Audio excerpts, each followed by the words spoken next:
So, Zonalar, Genre. how long have you known 4D in your lifetime? Must have been like spring this year, right? So Really? something I'm like think that. I'm thinking you March were. or April. I thought you were around back in October, No, or no, maybe no. I saw you, but you weren't doing 4D yet. I did my the When did D&D when did sessions online. I did those during COVID. So when did you hear about 4D? Because I heard about it, I think in December. that's Or I by still February. looked for how to role play, like how to be a good game master. I saw all the usual suspects on YouTube, the Matt Colvilles. I watched like Crit Crab making fun of people's Reddit posts of how horrible their games are, stuff like Are that. those real? Are those Reddit stories real? Do you think? I think he doesn't care because if a story gets popular, you can make a YouTube video that's very interesting. That's true. That's So true. I'm sure that some of them are real, and I believe some of them people just lie for the points.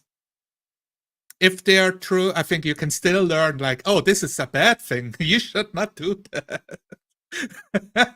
Yeah, I'll listen sometimes just to see if it's going to be a really bad thing or not, Yes. just something that's a girl in the game thought was horrific to happen, but it's Yeah. a typical thing that happens. Because new players in the hobby show up at tables and they're totally disgusted by what happens in some game sessions because they have fragile minds, or they have no coping skills, or they have father issues, or their boyfriend cheated on them the night before, so they're just gonna blast the whole game session because that's their last time in the game store. Who knows? They have ulterior motives. Yeah. Influencers have Yeah. ulterior motives now in game stores. Yeah, that's sad. I hope people show up to a game because they want to play the system. They want to like play their character and like create something cool with the other players at the table. And yeah. You don't So, want anyways, the I've secret. saw Black Lodge Games. Black Lodge Games is the guy that I was like, oh, those guys are interesting. They're telling me to like man up. It's like, okay, what do you guys mean about what to like? I was insulted and intrigued. I needed to know more. What do they actually mean? Okay, so you were slapped in the face hard, Yes, and you were like, "What was that for?" And you realize you've been woken up. You've been yes, in a daze. yes. And They're snapping you out of your dream state. yeah, the trance of they made me realize it's not about the system. It's you. It's you who's the problem. And they had an interview with Mr. Max, and he talked about role playing and 4D role play. And this is how I found out about the driftwood and the games with 28 millimeter, and it went down from there. I posted comments and I got responses, and then I talked with you. I made my own video and I got into the discourse, and the rest. Now I am indoctrinated. It's Oh yeah, you can't go back. That's the problem. yeah. People have to know I am in the cult now. They cannot believe a word that I say about 40 role play. What's that movie? Something Bureau. The guys all have these hats and they go through certain doors. Did you see that movie? I want to say it had Matt Damon in it. I don't think so. Emily Blunt. It was a Philip K. Dick story. It's in the future. These guys can control time. They go back in time to fix things, but they have to Oh, wear a hat They have to wear like a fedora hat and go through Oh a door. no, definitely have not seen that one. It's something Bureau. It's a really cool That's movie. cool. You can travel through time, but only if you wear a fedora. I think you have to wear the hat or you have to have something with you for the door to work. Oh yeah, Uh, maybe. Otherwise, when you go through the door, it's just a regular door. But when they go through the door, it's back to their headquarters, Oh, I like see. a I see. portal that they go through. That's cool. And maybe Nicholas would know.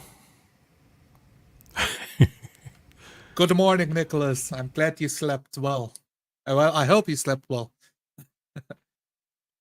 Yeah, I haven't slept yet. I was gonna go to bed like 3 hours ago. That was And then I started talking on your Discord.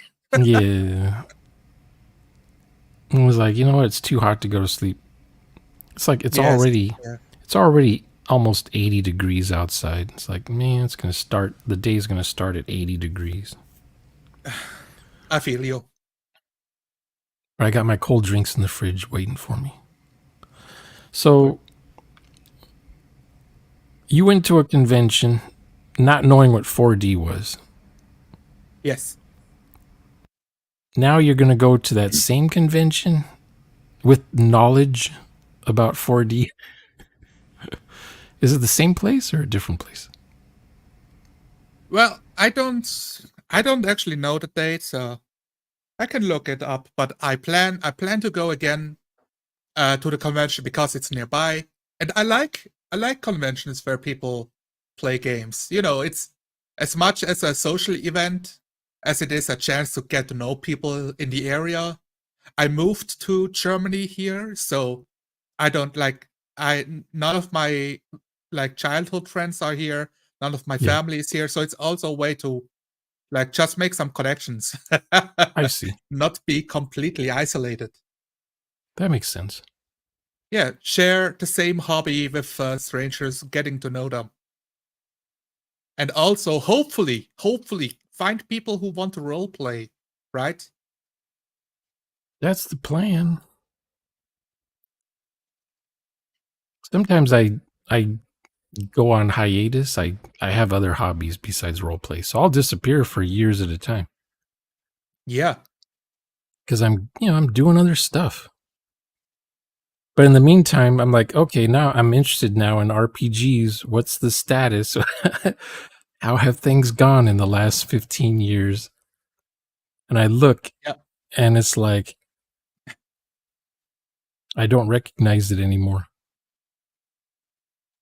For me, um, this is the problems that my group.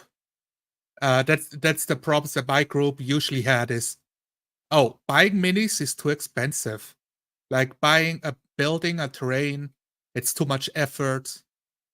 So have some graph paper and just bring a token for your character. So if there's a battle, we kind of have an idea where we are, so we can do the combats, do the combats in D&D. And every time, Yeah, like, oh, it takes so long. What do we do? Oh, like we got a sand clock, the 1 minute sand clock. yeah, You flip it around so that when yeah. it's a player's turn, he doesn't ask a billion questions how his character works. We tell Right. players no combat, no what you're supposed to do. If you have spells, come prepared. Don't ask me what the spells do.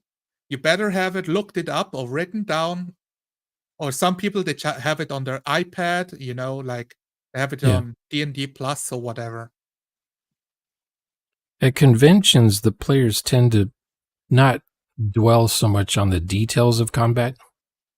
Yes. They want to just get through that, or because no one, you don't want to get on an airplane, fly to a convention, get a hotel, pay even extra to get at a table to be in a game.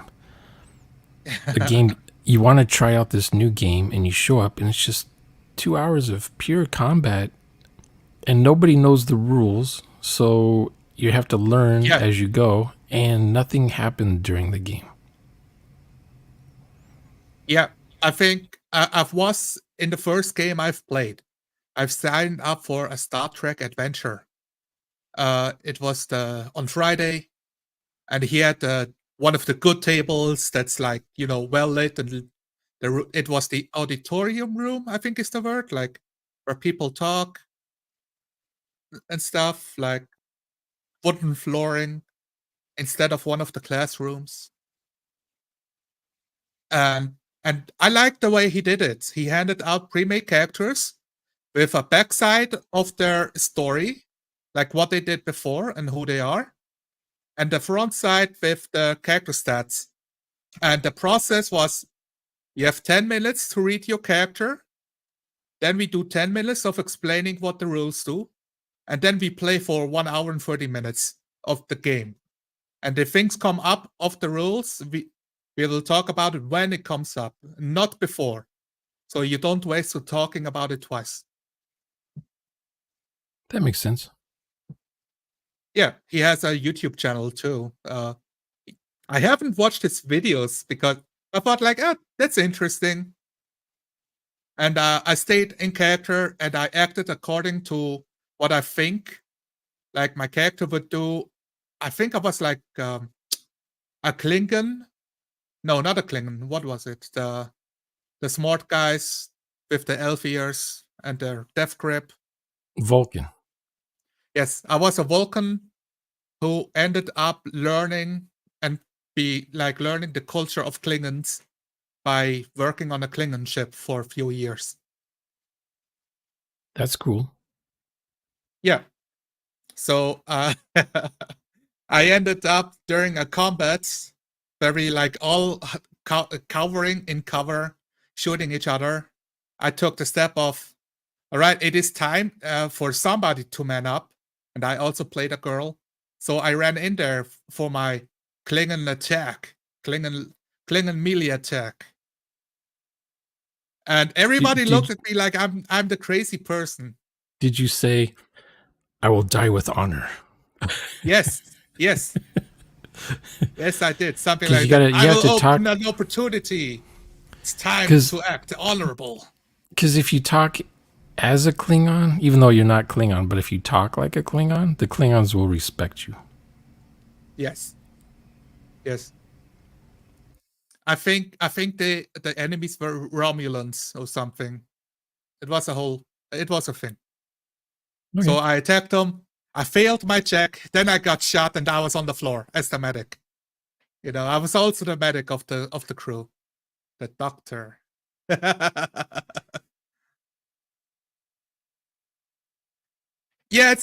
Was I wrong if I role play in a 2D game? I think they did not expect it because people are thinking, oh, it's combat, it's dangerous.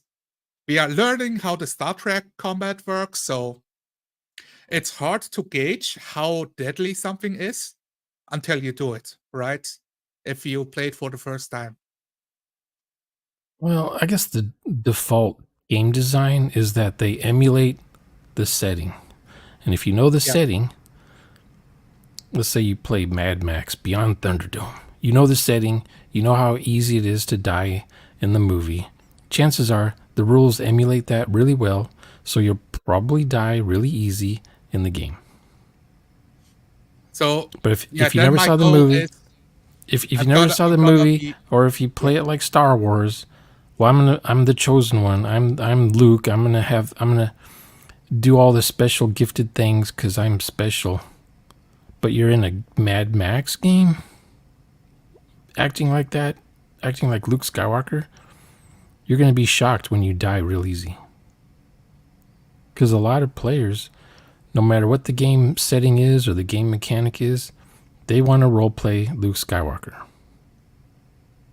Either with a laser sword, or a lightsaber, or an electric prod stick, something.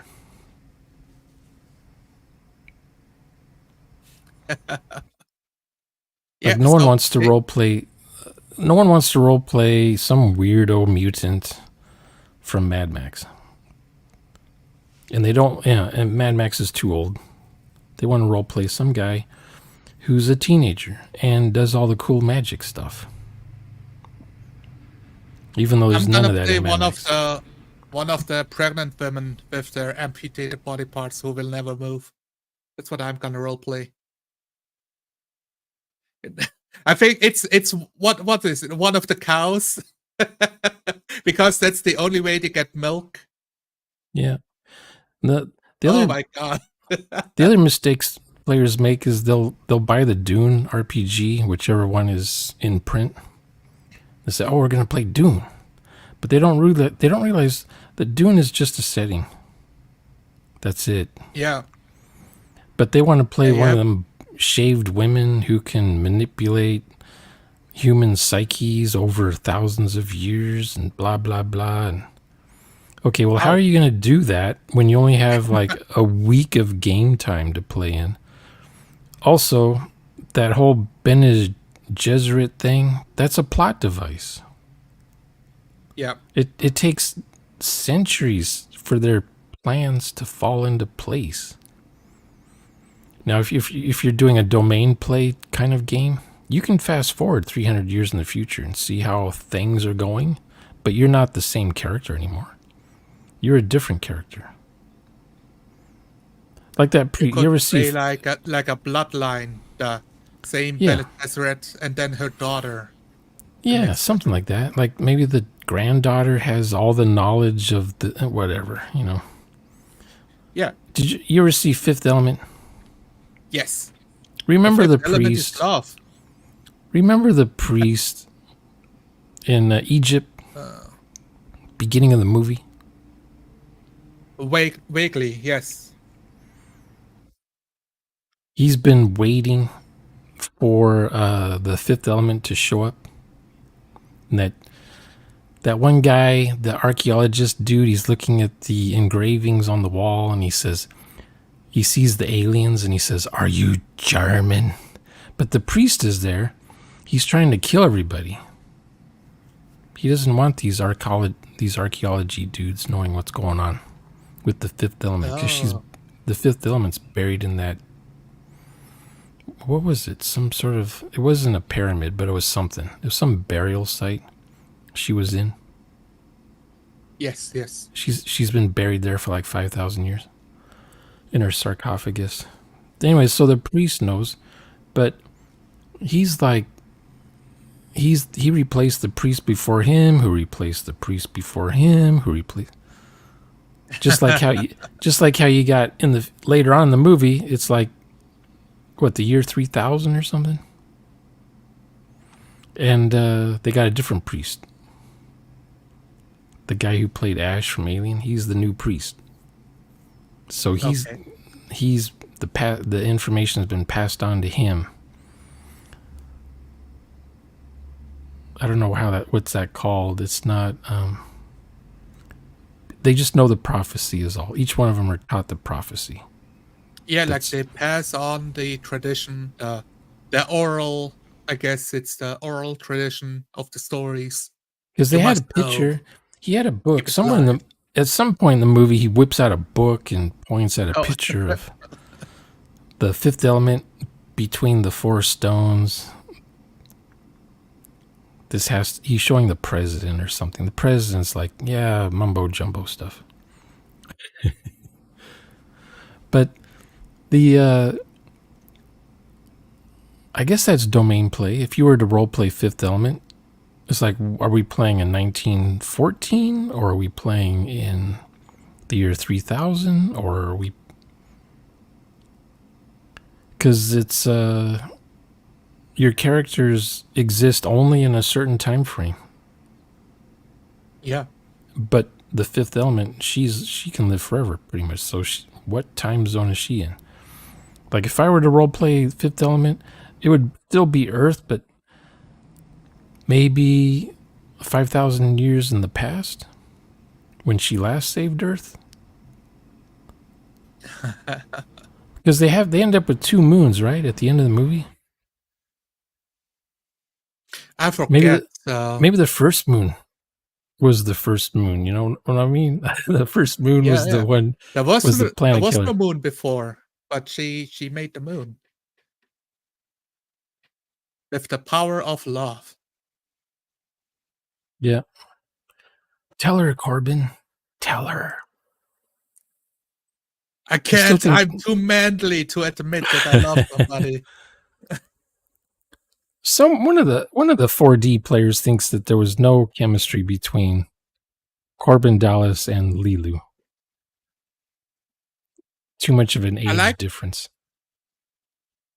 Nicholas has a comment of playing in a different corner of the setting so that you can do your own thing. I think that's fine. That's how I do Dune. When you think of the Star Trek session, we are just like another ship, a Star Trek ship. So you can choose. Are you another a sector? Who plays a doctor? Who plays the engineer? There are jobs to be filled, and that lends itself pretty well to role play. Yeah, and Admiral Kirk might not even be alive in your time zone or your timeline. Or he might be in the other sector. There are 4 sectors, and they're really big. You might be in Deep Space Nine. There's Alpha Quadrant, Delta Quadrant, that kind of thing. Yeah, and they are huge. They're like a quarter. I don't know. I'm not a lore nerd. I've watched a couple of episodes. They changed it in the 60s, and then they changed it in the 70s. It keeps changing. Yeah. Who knows what it is now? And the nerds figure out why it changes. Like, why did the Klingons change how they look? They come up with nerdy answers for that stuff. To write a better world because the writer is busy creating a television show, says to come up with something in 2 hours so they can start filming. So Nicholas is the guilty one who thinks there's no chemistry for some reason. Of course, Nicholas would think that. I probably thought of it for like 5 seconds during the movie, but then my suspension of disbelief came back to me, and I didn't think about it anymore during the movie. And then the movie was over, and I didn't think about it even then after the movie. But then I watched the movie again in the same theater the next day, and I get reminded, oh yeah, she's like 18 and he's 40 or something. Oh, yeah, he's a complete loser. He loses his only job as a cab driver. Like, people try to mug him every day. Well, I guess that the muggers are even bigger losers than him, but it's the lower end of the totem pole. And he got thrust into this galactic adventure to save the world. Now, do you think guy. Do you think she played a good magic-powered girl for that time? It was like almost 30 years ago. They can't make that movie now. Yeah. They can't make that movie today because it has to be a boss girl, and then they have to dumb down all the dudes. But I thought that movie. I thought the movie dumbed down the dudes already enough. But if they made it now, they would just be gutless wonders, and she would have to take command and do all the things. Yeah, and she learned kung fu, but she's not super strong. They don't say if she's super strong, but she's able to, kickbox and do the things. Yeah, she's competent, like skilled, trained. Yeah. And who doesn't like that? Hey, a woman who knows how to fight, who will, who is skilled. Yeah. Who doesn't what is the word? Vegetate away in a sofa somewhere watching bad TV shows. I like the simple little things where they're going to Fallston Paradise and they're going into their little cubby hole in the wall. Yeah. And he jumps into the room and she's already in that little bedroom with the rolling pins they're sleeping on. Yeah. And she says something to him. And he's like, "Oh, you speak English now?" And she's like, "Yep, I learn." I thought little scenes like that I thought were cool. That's super nice. Because she had to learn English. Because the last time she'd been opened up, no one spoke English. Yeah. And they treated her like a test tube subject. Like, okay, let's do 20 tests and then we kill her. It's like, Oh, no, let me out. What if they make a prequel to that movie so we find out how she was made?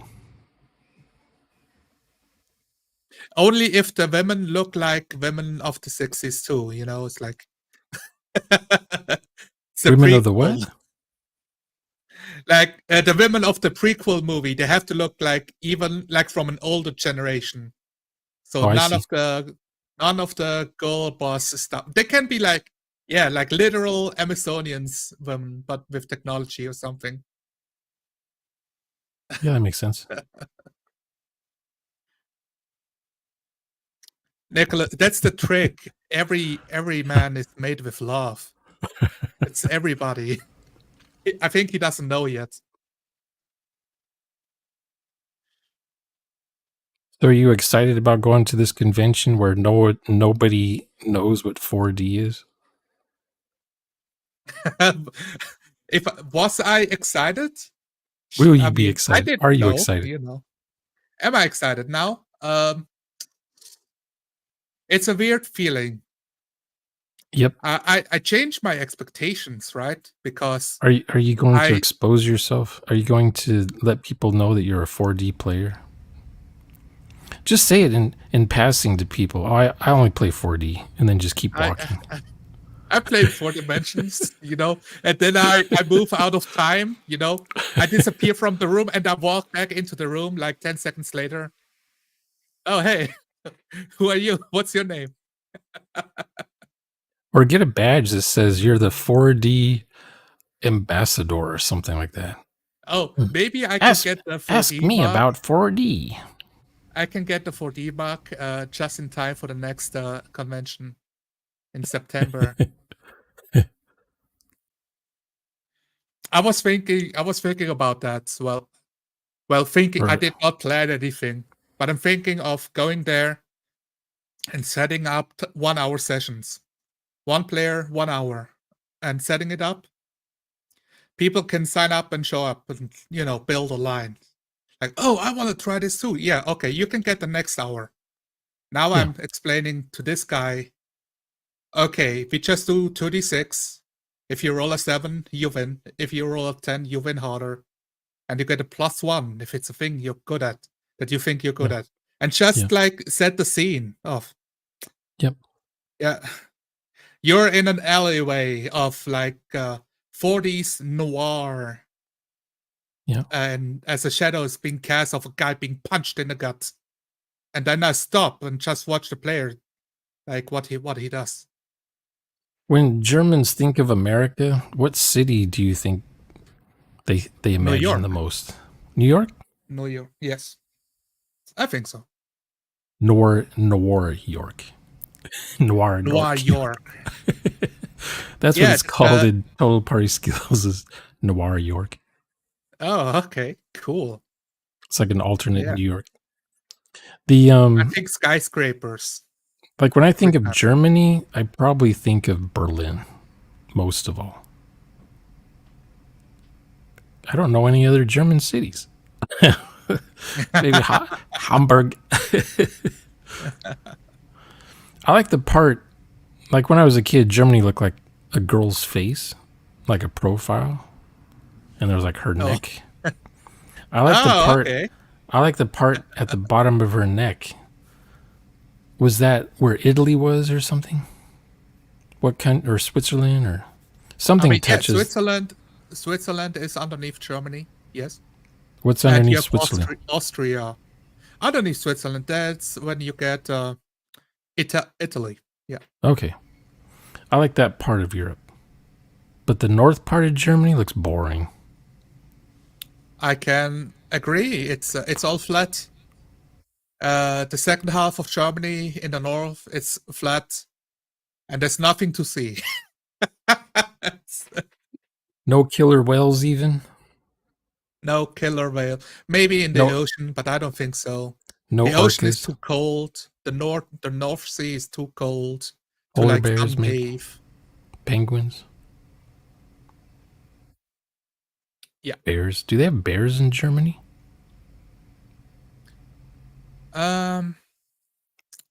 Maybe. This is what ChatGPT is good for. Make me a world setting based on Germany. Yeah, you got Certainly. Schwarzwald. You have like the big forest, the Blackwoods, so big They you can say just get lost. you want a grimdark fantasy based on Germany folklore. Oh, that's easy. I mean, you could do it without ChatGPT. Yeah, easy. Now, okay, when you think of use other. cowboy western, what country do you think of? I think of Las Vegas, but without the Las casinos. Vegas. No casinos. Yeah, I think Plus of the desert. I think of Monument Valley, where they filmed a lot of those movies, or I think about Spain because that's where Clint Eastwood's stuff was filmed. I think of if I would do a Westerner, my first idea is Deadwood, the TV series. I think of season 1 of Deadwood. Yeah, I've never People seen that. they are being awfully formal to each other, and there's every time it's incredibly tense because people fly off the handle, pull out the gun, shoot. If Really? you cannot get to an yeah, like it can happen, but the TV show is built up in a way of people are incredibly formal, even if they talk like a sewer. They talk like a sewer. They Yeah. say fucking every second word is just another fuck. Yeah. But you treat them, or you try to treat them with respect, because they will try to do the same, even if they had no school, no education, no parents, and figure out how to live with the people you're stuck with in the town to make a buck. So every episode, there's like a few people missing from the population. It's the Population. whole Is it a big town? no. It's people move to Deadwood because they're escaping the taxes. They hate New York and the big cronies. They just go further to the west, like, oh, gold mine. Let's people are here to mine gold, and the one Oh, I guy, all see. he wants to do, he has the profit, so he profits from all the gold miners, takes their gold, gives them a bit of cash, and then they spend the cash in the same place for the girls and the gambling and the bad booze. I never saw the show. I never seen any posters of it. I just assumed it was like It's good. Western, but in modern times. No. Deadwood, I recommend season 1. People say like watch all of Deadwood, but when I watch season 2, like they start swearing a lot more. And I feel like it's because that's the producers, like the showrunners, they get feedback. Yeah, every Oh, I like it. series. How real it is. Yeah, Oh, to every make it more series. real, let's just swear more. I Yeah, don't know.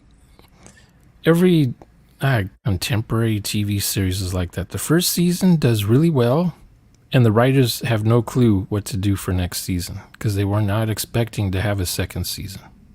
Yes. So Wait, what people like this? they You want find out, more? hey, people liked it when we had these kinds of episodes. Let's have more of that. Yeah, I think it goes like this. Well, I don't know what to do. The season is over. I've told my story. We tripled the budget. Yeah. Oh, okay. Yeah. I'll do a second season. Sure. Now, I'll think of something. you ever watch Mad Men? No. Okay, that one, it did really well. Every season, it did really well. It won Emmys and awards and all kinds of stuff. But the writers had an idea of what to do each season because each season took place a year or two later in the real world with real world events going on. So they can tie real world events going on in New York City or whatever, somewhere in America, to what was going on the show. Instead of, what are we going to do for next season? You know, it was based on real stuff happening. It's like one year they had, you know, President Kennedy being assassinated. One year they had Neil Armstrong and Buzz Aldrin walking on the moon.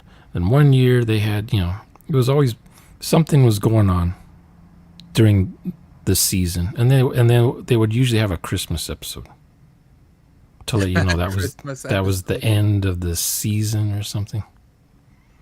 Okay. It's the Christmas episode where everybody comes together, like people make up their differences for a day to like share gifts. Yeah, enjoy a holiday, you know. They would the show started out in the 50s and it ends up being in the 70s by the time the series is over with. But they also based the show on real American ingenuity or products or the show was about advertisers for magazines. So that was the thing. They were trying to figure out how to sell cigarettes in magazines, how to sell a car in magazines. Then the television shows up. Now they're trying to figure out how to sell commercials on TV, how to make commercials for TV. And then color television shows up. So they're trying to do that. And then so each season there was like technology advancement in how to do I guess not worldwide, but just nationwide advertising. It could be anything from a furniture store, a jewelry store, dresses, bras, brasiers, tampons. And then for the guys, it was the suits they would wear, the cologne, the liquor, the cigarettes, the Ray-Ban sunglasses. So they were always tying the show into what was popular at that time. And they would just write fictional stories about how they advertised for Kodak color, Technicolor film and stuff like that. That is interesting. And the B plot of all these things were the companies fighting with each other. You know, the advertising businesses were fighting with each other for clients. Like IBM shows up and they want advertisements for their IBM mainframes. They didn't know anything about. The advertisers didn't know anything about mainframes, so they had to go to IBM. And then another advertising firm was like, "Well, we'll do advertisements for your mainframe thing." Yeah, we will lie and like sell bill of false goods for people, and they buy a mainframe, and it's like, wait, it's not doing the thing it was promised in the advertisement. Yeah, and then the company competing against IBM, they're like, well, if IBM's going to be doing TV commercials, we need to start doing TV commercials with our mainframes. And these boss fights going on, and the guys are lying through their teeth about how good the products are. Like you have ethical advertisers and you have unethical advertisers. It was really cool how they did that stuff. You know, it's a really good series. There's a lot of sex. There's no cussing, but there's a lot of sex. There's a lot of infidelity. And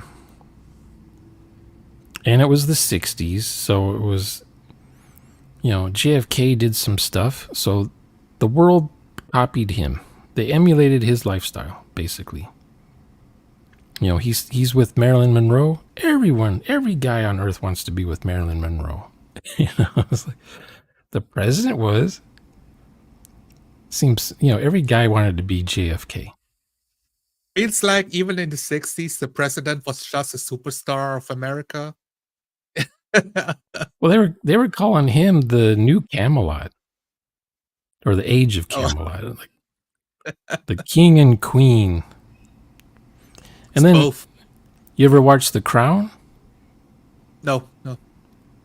Okay, that one's kind of the same. It's kind of the same show, but it's all about the king and queen of England. and all their drama. Oh, And it's that's all like a newer TV show, 2016. yeah, it's like maybe 5 or 6 years old. It's called The Crown. Starts out with the 30s, the late 20s, then the 30s, then the 40s, then the 50s, and up to I guess 6 years ago, 7 years, or 5 years ago. Did they actually get like the British Queen on camera for this, or No, it's all actors. It's all people with makeup that look the part. The stories are all based on tabloid articles and paparazzi photos. Now I see. they didn't have anything to run out of. The writers didn't have. We ran out of ideas what to do for a third season. No, they have a plan. They're just every year. The show takes place a couple years later, and it's based on real events that are happening in the world. I haven't watched it. I just watched clips of it on YouTube, and what I see looks really good. Yeah. But I know it's like I know it's from the fake. trailer. But it's like Downton Abbey. It's all fake. But it's drama. Yeah, it's. I feel like it's human to like seek out drama. I feel like it's a very human behavior. Oh, something is wrong. What's wrong? Like, tell me more. I'm interested. He did what? Yeah. Because on YouTube they'll show a clip, and the comments below are, "That's my favorite scene," or "That's my favorite episode. I love it when she says that to so and so." And then the reply to the comment is, "This is all made up, right? That none of this ever happened, right?" Every reply is someone saying that. You do know this is all make believe, right? Those two world leaders never met each other or never said anything like that to each other. It's like buzzkills. It's the people, they are immune to roleplay, they're immune. They have like a special gene. It resists them to fantasize. It's been extracted from their body.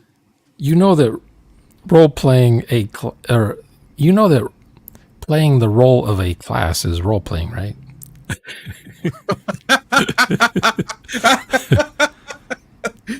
Okay. This is the Spider-Man meme where I laugh and I say, "Wait, you serious?" When I saw that in the theater back in 2000, I thought, that's going to be used forever for everything. Yeah. It's so good. It's like, listen, kid, I'm here making money. People don't want to know that a cat has been saved from a tree for an old woman unless it's literally 9/11. Give me real news. Yeah. Yeah, I remember that movie was made, and then 9/11 happened right after that. Oh. And they were like, "Oh no, do we have the Twin Towers in that movie? Oh no." Oh, was that the one where the Twin Towers was in the poster or something? Well, he's like swinging around New York. He's swinging around New York, and in the background, you see the Twin Towers there. Oh, no.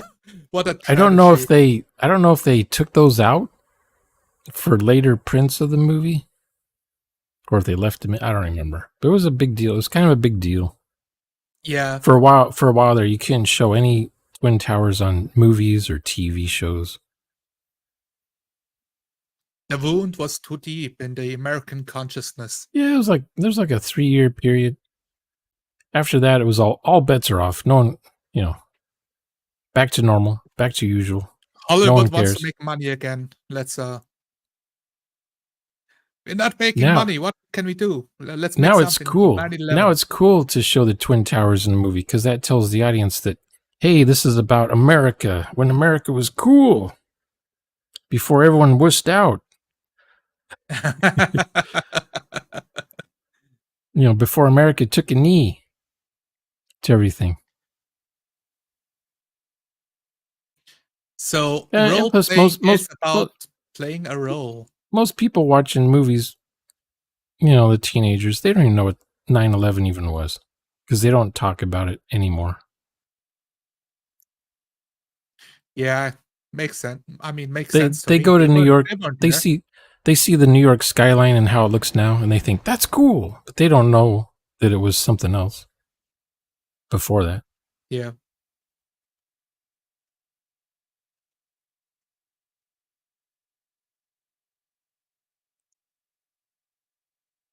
Man in Black mentions both towers too. I don't remember when that movie came out.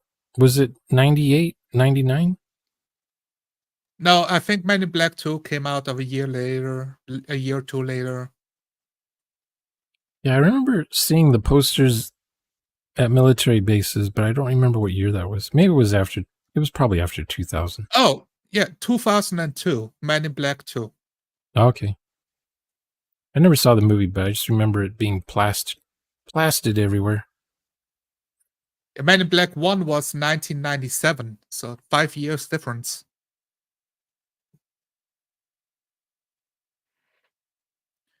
Yeah, I guess. I mean, they did. Yeah, they did play New York. Like Will Smith, he was the classic New Yorker beat cop, like trying to do the right thing, chasing down a mugger, and he turns out to be an alien, fucking him up. It's like, whoa, what the fuck is this? He's not human. Getting involved. So when you're getting ready to role play, are you thinking of I'm making a character, or are you thinking I'm making a class? I'm making a character. What okay, I'm making a new character for D&D. What's the premise for the session? Is what I'm thinking. Oh, you want me to play a character? You want me to make a character? Great. Where are we? What are we doing? What's the deal? Okay, if you're playing a D&D game, do you think I'm playing a class that belongs with the party? I'm complementing the other classes that are in the party? No. No, my friends kind of don't like me because I don't do because I don't. But my friends, they will say, "But man, I want a balanced party. So are Like you if we like don't me? have a cleric, Are you like me where I don't have an issue with the party being 5 warriors or yes, 5 mages? I want a group of 5 mages, all from a different school, and they quarrel about which magic is the best magic." They show off in the dungeon while they do stuff. Yes, exactly. That's how it's done. Apprentices. I'm not an apprentice. I'm on the same level as you. I know the second circle of magic spells. It's not about the circle of magic. It's how you use the spell.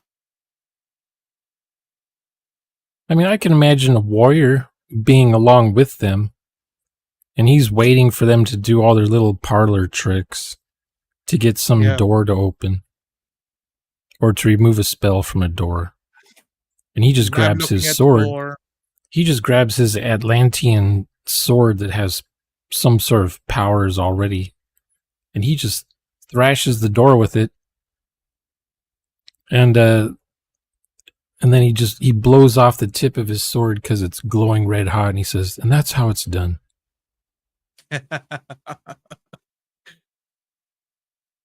Yes, yes. But the what? Okay, now that you've been conditioned into 4D roleplay, what do you think? What does it sound like to your ears when you hear somebody say, "I pick a class role for my game"? Well, Does it? you pick a class. It's not a role. It Does makes it? makes me think of a World of Warcraft player. Oh, to win the dungeon, I need a tank, I need a healer, and I need 3 damage dealers. That's how dungeons are played. And they show up to D&D playing a dungeon game, like a That's dungeon how the delve. dungeon master talks when he's at a game store and he needs one more player at his table. Yeah. Oh, can you play a healer? Like we're really lacking over here. Got a fighter and a thief and a wizard, but nobody wanted to play the cleric because healing is for girls. But you're a girl, you can play a healer, right? But whenever I hear someone say, okay, when I hear the dungeon master say, okay, you guys need to pick your classes. Yeah. What role are you going to play? You need to pick a class. That's like a cat scratching on a chalkboard. That's all I hear. I usually abide like, okay, guys, you can pick your classes. I'm gonna think of a cool character, and then I think of which class is interesting to play in the game, like in D&D, because some classes are boring, or have bad rules. What's a good what class isn't boring? Is there one? I love the Beastmaster. I'm a ranger with my pet animal. I call out to the wilds and tame the beasts within. I bring them with me to slay orcs, goblins, and monsters. Can you be a werewolf if you want? Or would that be something It's not a different? class. It's not a class, but they have like the werewolf curse. You could play it, but game masters get upset if you do because it's power gaming. You know, it's like, oh, suddenly you're more powerful than other people. Oh well. I have no problem with characters power gaming. Yeah. What, the game has to be balanced all the time? Yes, it's programmed into their minds that whatever they do for the players, it needs to be balanced, and they have to find a way to, like, they need to have a way to overcome it. I mean, in That's a point in the by rules. That's how the rules are. I don't know about the old D&D. I just know the 5th edition very well. You have the challenge rating system, and they took a lot of time to balance. Oh, challenge rating 1 means 4 level 1 characters can fight this, and it's challenging. well, the older editions of D&D just have more text and they use more words. Yeah. To how should I say this? They use more words to explain what newer editions of D&D can say in fewer words. But the older editions don't even explain very well what they're even trying to do with all those words. So that's why each edition cleans up the text, so it's easier to read, it's easier on the eyes. Yeah, I don't like that. They didn't have grammar. They didn't have grammar checkers back then. Oh, yeah, you check for spelling, but no one checked for grammar. So you got I remember text written where the text will say, "This is what you need to do," or it'll have active voice, passive voice, back and forth. No consistency. Oh, yeah, I see. But the newer books have their own problems, like removing the he and she from the books. Some people have issues with that. I like how traveler just says traveler. Everyone's a traveler. There's no he or she. It's just traveler. My pronouns are traveler. Yeah, the travelers can do this during their turn. Instead of player character, it just says traveler. My pronouns. Yeah. It's simple. It's less to type. If you're typing the rules, you don't have to type player character every sentence. Just type traveler. So when I play, like, do I pick a class? If the game master, like, if this is, I join a group, they asked me to play D&D, and I say, I got nothing better to do Friday night. Sure, I'll join. I haven't left my room in 2 weeks. Let's join the D&D game. I come up with an idea of a character to play, then I pick a class. And if somebody says, well, the class doesn't fit our group constellation, I ask them, does it matter? So they need to reinforce that it matters to them. Because I try to respect their wishes as as humans. Humans. Yeah. If it matters to them, let's see if I can think of an interesting character that fits our class, that fits the constellation. If it doesn't matter, then I don't, then good. Good. Because I don't really Well, care. have you ever thought of playing D&D but with characters instead of classes? That's how I want to do it. Ever since I don't know which was my first character. The first character I played in 5th edition, it was a fighter, and they took the fighter man out of the player's handbook, and it's a black guy with a shield with dreadlocks. And I chose, oh, I'm a fighter.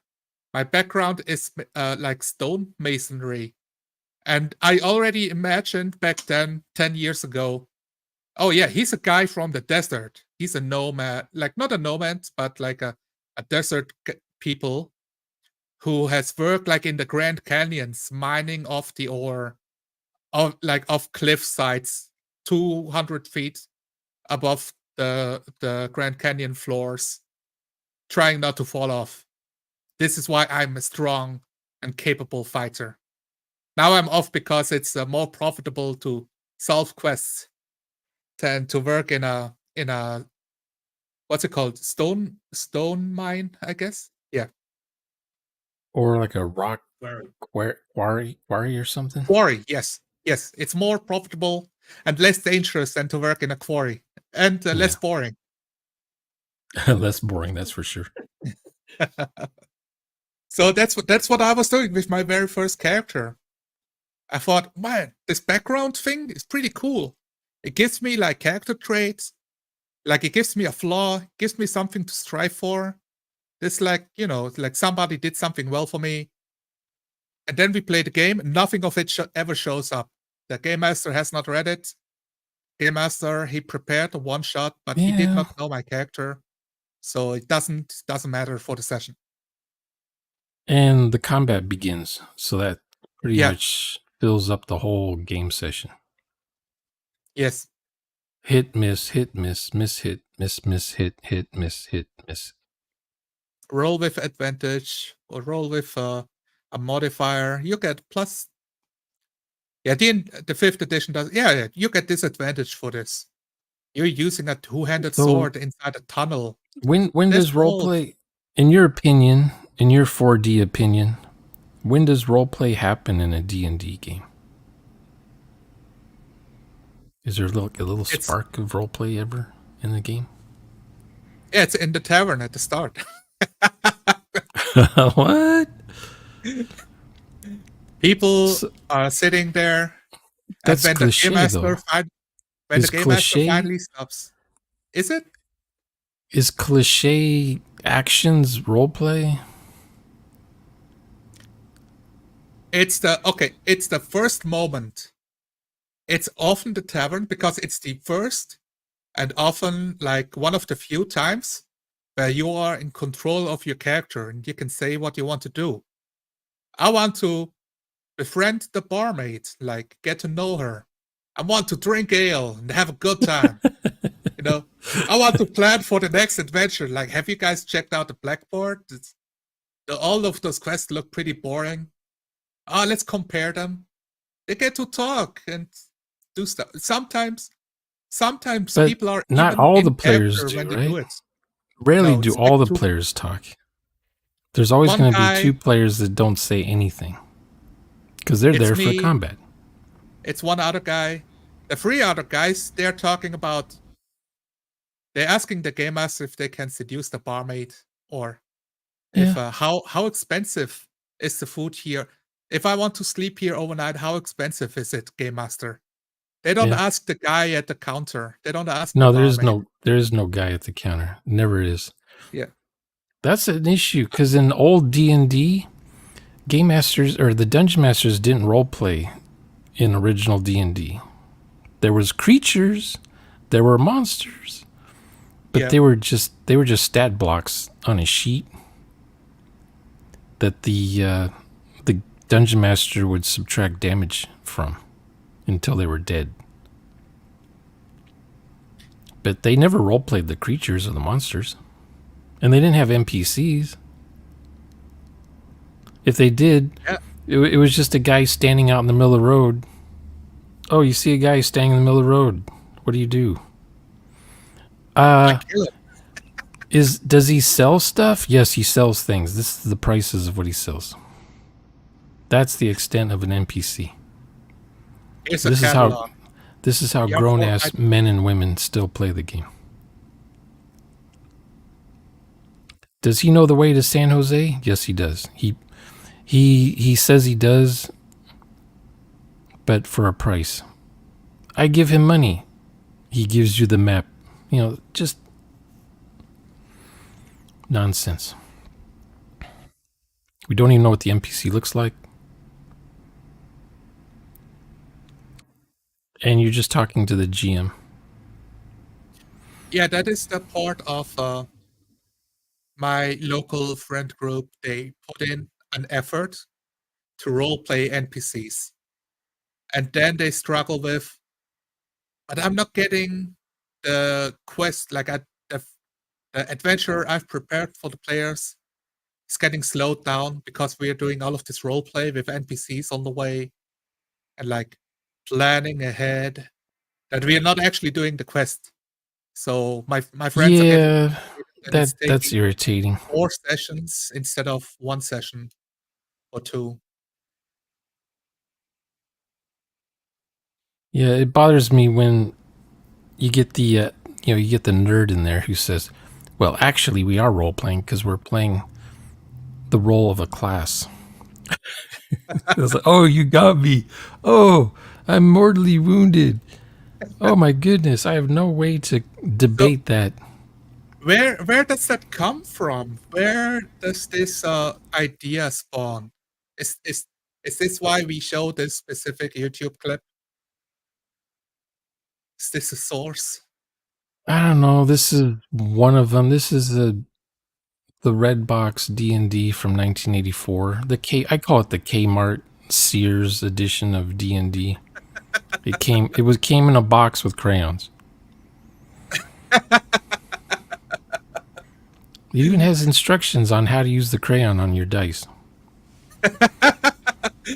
Oh, that's kind of cool. I kind of want to draw my own dice now. Draw a You can 4 on my 6-sided die. you change the color of the numbers on your dice for reasons, I suppose. The dice were cheap back then. They didn't have numbers Yeah. painted on dice back then. They So you had didn't to crayon. calibrate dice that you can roll 100,000 times and have equally amounts of numbers rolled on every side, like the nerds nowadays.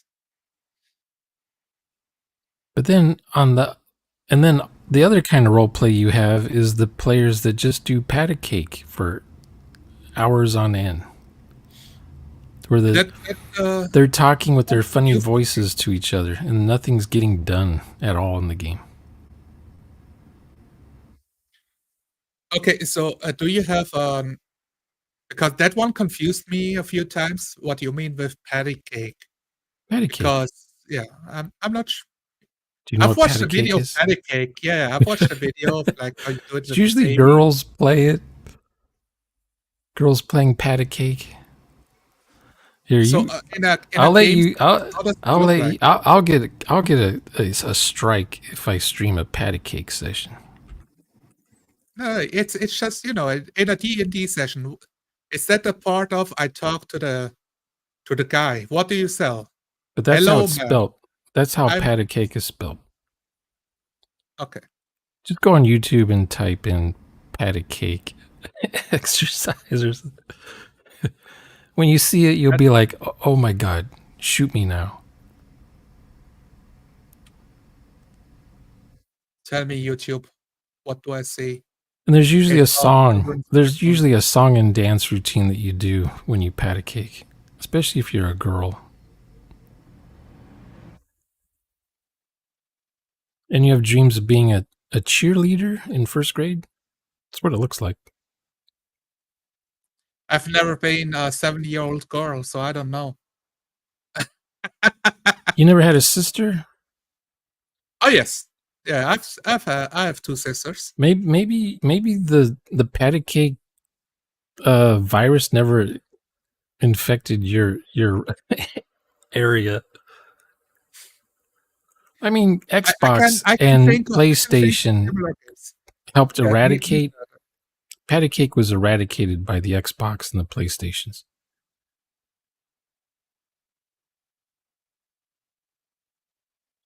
But before smartphones, before home computers, before when there was still just phonographs for entertainment, there was patty cake. yeah. So I so did guess you I find a don't understand. YouTube did you find a patty cake tutorial YouTube video to watch real quick? They should only be You like like a you minute clap long. your hands and Yeah. together and you sing the song. Yeah. Yeah. It players do that in their role playing games. I call it patty cake because nothing is getting done by the characters. They're just filling up dead space. Dead air. It's like, well, there's nothing interesting to do right now, so let's just do inane conversation with our funny voices back and forth. Let's just contemplate our navels, talk about the weather. Oh, you've watched a couple of my sessions, right? Have Yeah, Which I is the got last one you've your seen? your latest one from a day or two ago is the next one I'm going to watch Yeah. So using Nicholas's system. I'm very interested to hear if that is patty cake for you because it's one player, one game master. So I'm doing a lot of talking to people. And I want to know, is this role play or I'll have to look. does it count as patty cake? I'll look and I'll let you know. Now, It'd be interesting. Runeslinger's famous for doing patty cake in his game sessions. Oh, It's usually him and one player. So he's running the game for one player. And they do a 3-hour session, and only 10 minutes happens in that session. There's no combat. It's just over describing everything, and then the player over describing doing nothing. I can't handle a player I see. talking for 30 minutes and their character doesn't do anything. There's no action. Yes. They're doing introspection. Is that the right word? Yeah, when you just talk to the screen of what you're thinking for 30 minutes, Yeah, like and then you're still standing there, like on the same rock, but the sun has gone down. It's midnight now. You're surrounded by wolves. Like, players talking about their character's daydream. It means yeah, nothing. It doesn't get used later by the GM. Oh, they daydreamed about a knife in their hand, a bloody knife in their hand, and a dead corpse on the floor in front of them. We're not going to use that. That's not going to come up later in the game session. yeah. I've had a definition for this of like because my friend asked me, well, what the fuck do you want out of a role playing game? Okay, Like in a scene, you know? you So, you so I ever was thinking, you ever go ahead. watch those psychotherapy scenes on movies or TV shows where the psychiatrist or whatever, the psychiatrist is sitting there. He's got a patient laying on the sofa, and the patient's What do you talking about feel? all their worries and dramas and Yeah. Yes, how yes, well yes. they're doing this week compared to last week. That's how a lot of these guys role play. Their sessions are like that. Nothing happens. So the player comes in to just mope and talk about depressing stuff about what their character's thinking. If that is a thing that happens when I do this, I think I do a little bit of this. I think about can I reveal a cool information about my character, how he ticks, for like the other player character to think about, or that will inform my choice later on. That's what I'm thinking in my head. If you can narrate that really quick during your turn, Yes. instead of spending half an hour just doing all the talking You about know, how instead of your father never took you to the circus. there was one scene. Do you care if I spoiler you for my own session from 2 days ago? Or no? Yeah, spoil it because I'll be interested to see. Oh, that's when this happens.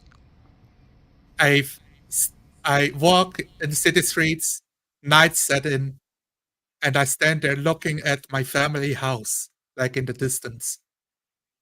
And then I linger and I turn my head and look at the other house who I've been staying in for 3 days to stay anonymous. And I stand at the crossroads. And like I say nothing for a bit too. And I call out to God, like God, literally looking into the heavens, speaking in my Latin language, the old Pristino language of what should I do? Do I return home or turn my back towards my family? And yeah, well, Nicholas, being a good game master, says, "Well, there is no end." You hear the soft music playing in the city, and the wind wafting through the street. Because there is no God telling me what to do. And then I make a choice after I have contemplated as a character. That's good. What you described didn't take more than 2 minutes. Yes. Now imagine you being a different kind of player and you went on for 20 minutes about that. No, that's pain. Don't you have That 5 different players at the table that that's are trying patty to play cake. the game? Patty cake is where it's just you and an NPC. Sometimes it's two NPCs playing patty cake with each other while the players are waiting for their turn. And their patty cake is meaningless, doesn't add anything, doesn't contribute anything to the session. Yeah. I see it all the That's time. Like I when guess you mentioned yeah. earlier, right? The guy wants to make out with the barmaid. Yeah. That could be a real quick scene. And Yeah. he gets slapped in the face within a second or two of trying. He doesn't Yeah, talk he about it like for 20 minutes. looked at her, hey, nice slaps, right? That's how it Yeah. goes. Because the first word coming out of Yeah, an adventurer's mouth is he walks complete back to inane nonsense. he walks back to the table and his buddy says, "How did it go?" It's like, And you got this I black think I eye have to a show. chance, I think I have a chance. Doesn't look as bad as last time. I think you're on a roll Yes. here. Oh You know, man. a quick scene, you know, the guy says something, gets a response, his buddy says something to him later. That's Yes. it. Oh, this time the woman even touched you. I'm so proud of you, man. One step closer. She washed her hands before she slapped you. She likes you. My wife is like slapping me, saying she's eating because she's making spit takes when I talk, you know?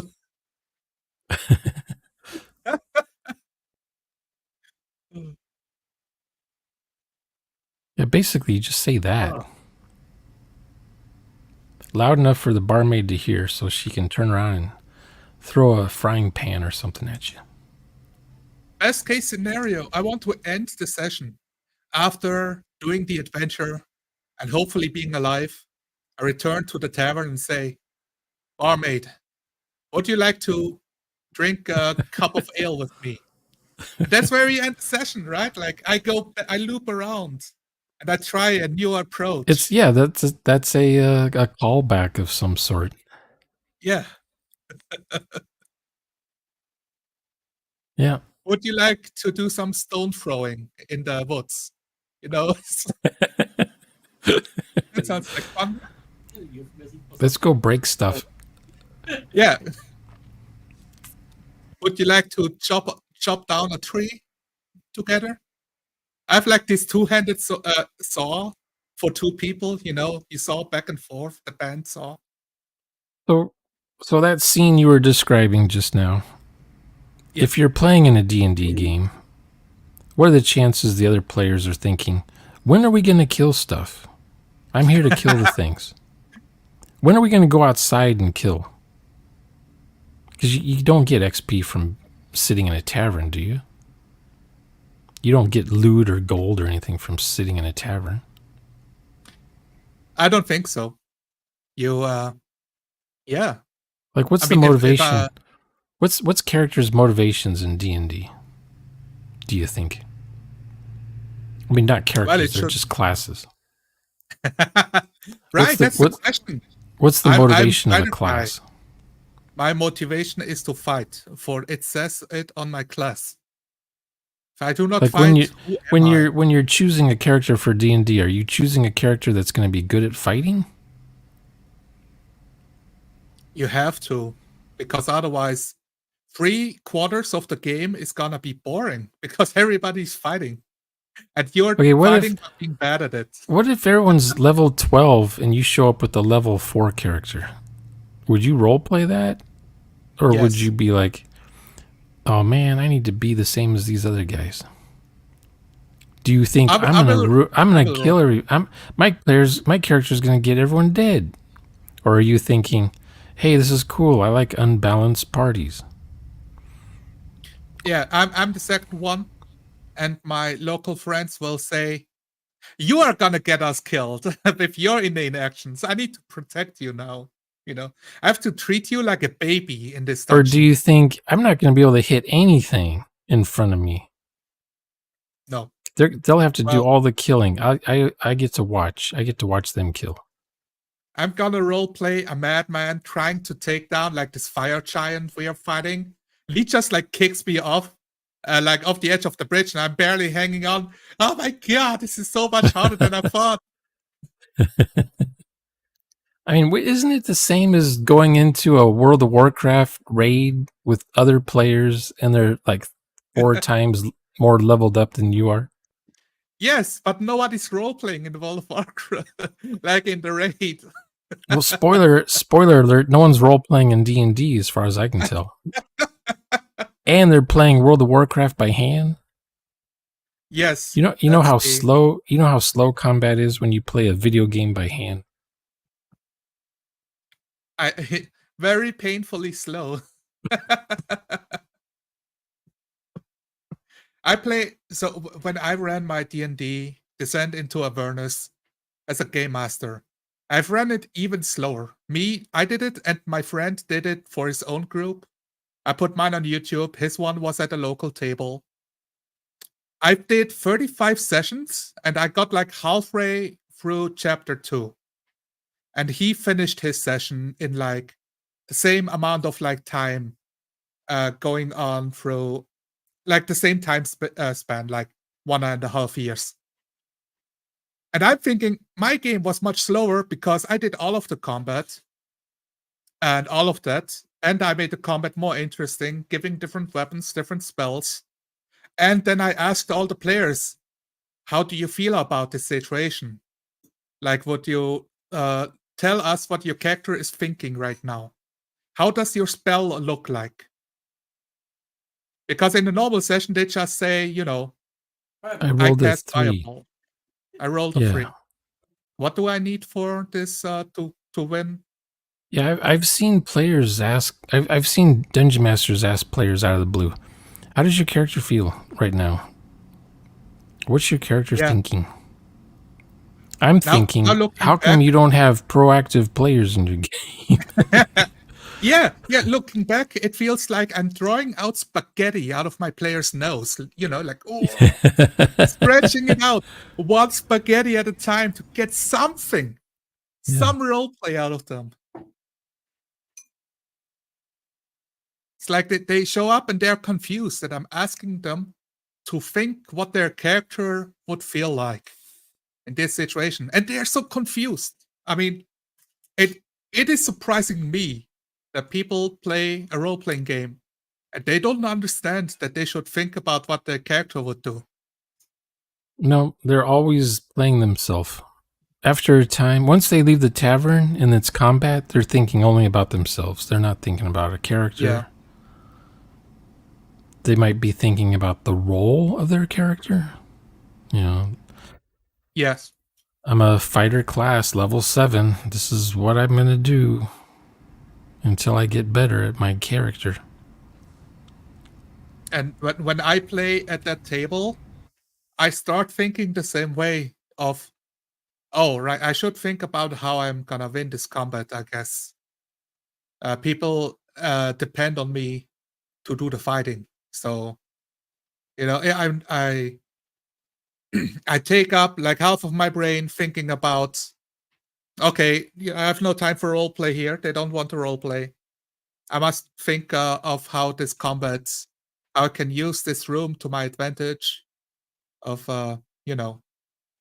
what can I do that doesn't get us killed? And I don't like that. It makes me feel like, oh, I'm reducing the potential of my character to its most boring level of fighting.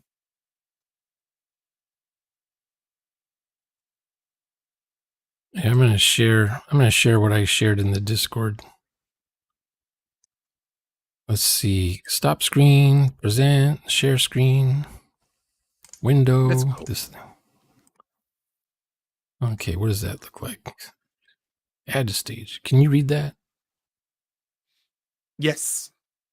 Okay.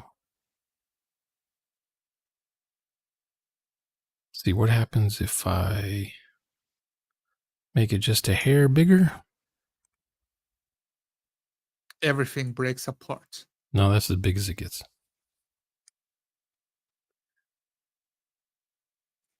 There was something in one of these comments here that it didn't throw me for a loop, but it just let me know that I'm talking to a 1D player.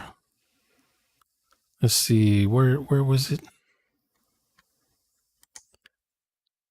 Because I had said, I'm looking for basic D&D game sessions that have all the players role-playing in them. Send me a link if you know of one. And Bloodworth says, that's less an issue of the game system and more an issue of the DM and players.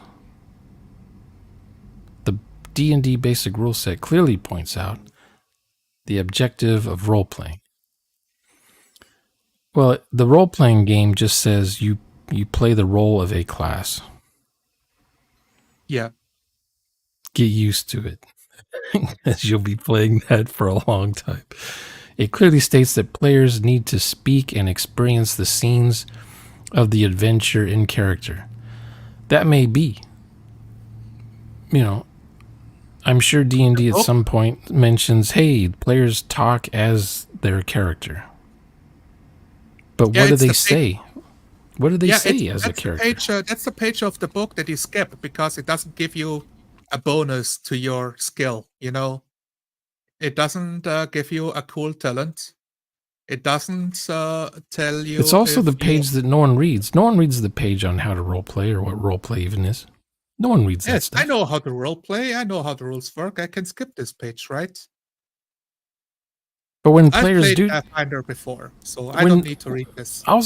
When I see players talk in character in the game, they're using a Scottish accent, especially if they're a dwarf, and they call that roleplay because they're saying something funny when it's their turn. That's more patty cake. That's not roleplay to me. So I said, well, let me know of a YouTube video if you find one that shows players role-playing in basic D&D.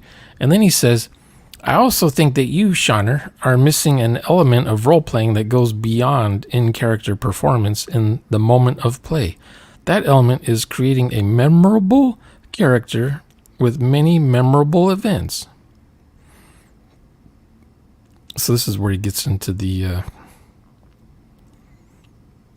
what is it? He says...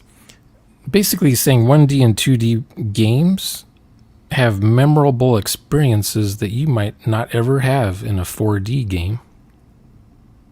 Yeah, at this point, it's hard to read this because how would Bloodworth know if you're lacking memorable characters and experiences in your session? How would he know? Has he sat at the same table with you? Has he watched your actual plays? And even then, would he how can he judge if the character was memorable Well, as a they'll viewer if they'll he's not a player? they'll watch our videos, but they don't see us playing D&D, so they don't watch it. It's not D&D. To them, D&D and RPG are the same meaning. They mean this Oh, I see. when you say RPG, it means D&D. If you say D&D, Yeah. it means RPG. It's, And I guess for my generation Yeah, for RPG my doesn't mean generation, role play. It just means RPG. What about your like, generation? well, the mom would say, "Hey, like, stop playing the Nintendo and come for dinner." And you would reply, "It's an Xbox, mom. It's a different console. It's not the same thing." Like, you have a controller in your hand, you're staring at your screen for 4 hours after school. So it's a Nintendo. It's like, no, it's a console. Nintendo is just one of them. Yeah. That's what makes me think of when they talk about D&D and everything else cannot be is like not the it's not the same thing. But I like when What makes Go ahead, yes. I like when Bloodworth says a player can roleplay his or her character the hard way, as you describe, and yet not have those moments that stand out that a 2D or 3D player may create. Well, 3D is included with the hard way, so Yeah, he doesn't know. He doesn't know what the dimensions mean. yeah. I'll accept a You certain amount of out of character banter at the table if in the game session that same player is creating those memorable actions. Okay, so players talking out of character, cracking jokes, are those memorable scenes that you'd want in your game session? Now that's the other scene that we cut out of the movie, when the movie is filmed. The When bloopers? the actor says, "Oh man, I really gotta puke. I have to run," and he runs off screen, like you just hear him hurling Yeah. just with the audio. They cut that stuff out. I mean, actors, when they're interviewed, they'll say, oh, there's this really memorable part of the production of the film where actor so and so, this happened during a scene. And they're talking about stuff that happened off camera. Yeah. Because they'll get interviewed, right? The guy from the Dune movie, what's his name? He was Willy Wonka in that other movie. They'll ask him in an interview, what was your most famous thing or favorite thing that happened during the filming of such and such? And he'll go on about his co-star, getting seasick on the plane or whatever. Yeah. Or how she had to be stripped down because the metal detector kept buzzing when she would walk through, and he thought that was so funny. And we were late for the red carpet junket for the film in France that day or something. They'll talk about, to him that's memorable. It's like, but it's not part of the movie. See, Bloodworth Yeah. hates when I compare role play sessions to movies, because he'll say, it is in fact a gaming table and not an on-screen performance. So he thinks role playing, again, he's one of those guys, one of those 1D players that thinks that role playing is acting, doing the voices. I've said to him a lot of times, the role play is not acting. I would have to. Well, is Bloodworth only interested in D&D, or does he do like Shadowrun? Does he do different He's role interested. systems? He's one of those guys that wants to play all the RPGs, no matter how bad they are. Oh, like a new book came out. I want to find out what it's all about. Type deal. Let's play a session of this weird thing. If he was a movie guy, he would be one of those guys that would be talking about some 80s movie. All the Oh. B movies from the 80s, not the good stuff. Okay.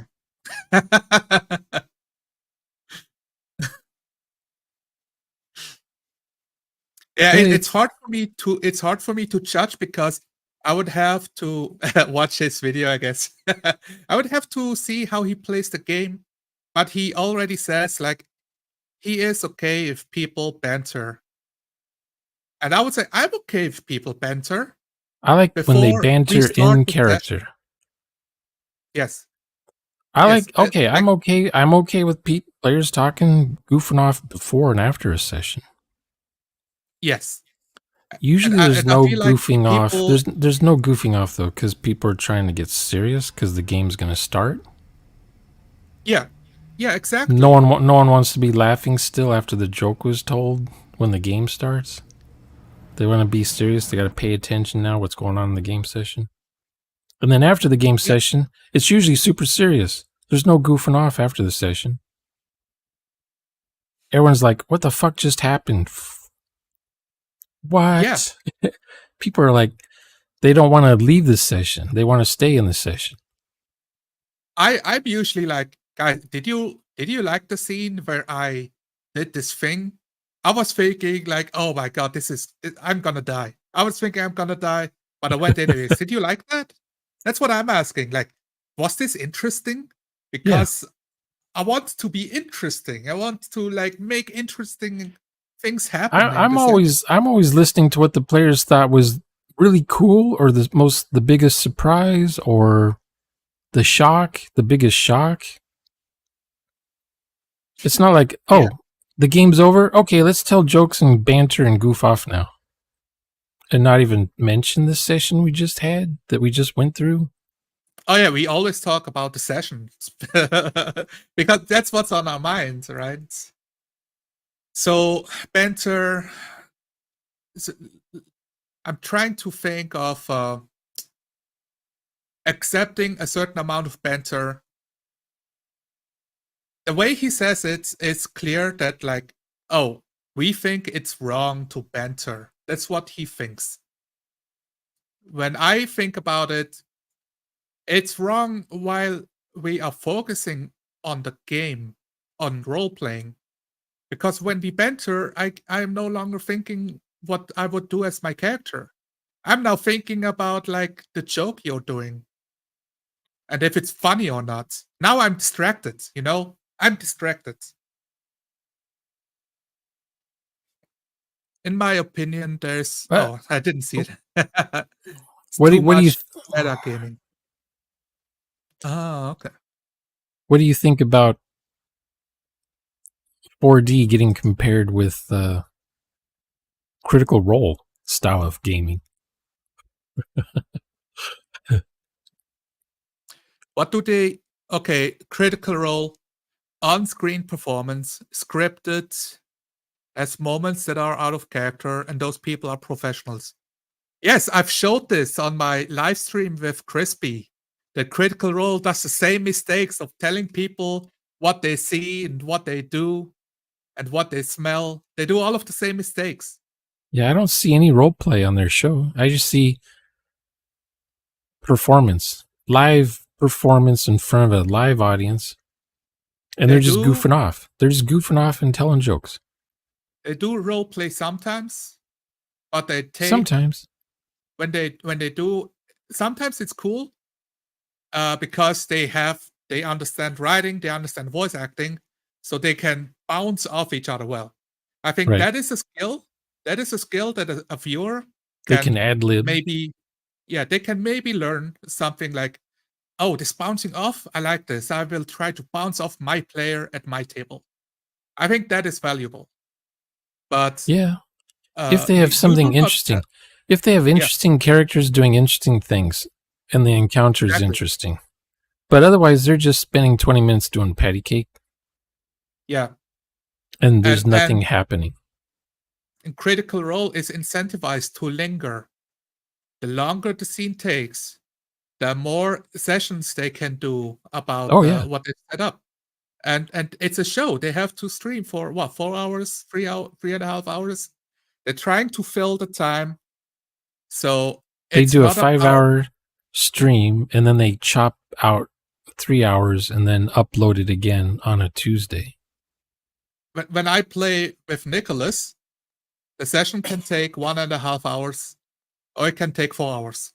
We don't think about how much time we have to fill up with our scenes. We end when we feel like, oh, this was a big crescendo moment. We can take 10 minutes to linger on the aftermath and then end the session. And it's gonna feel right. For us at the table, at least.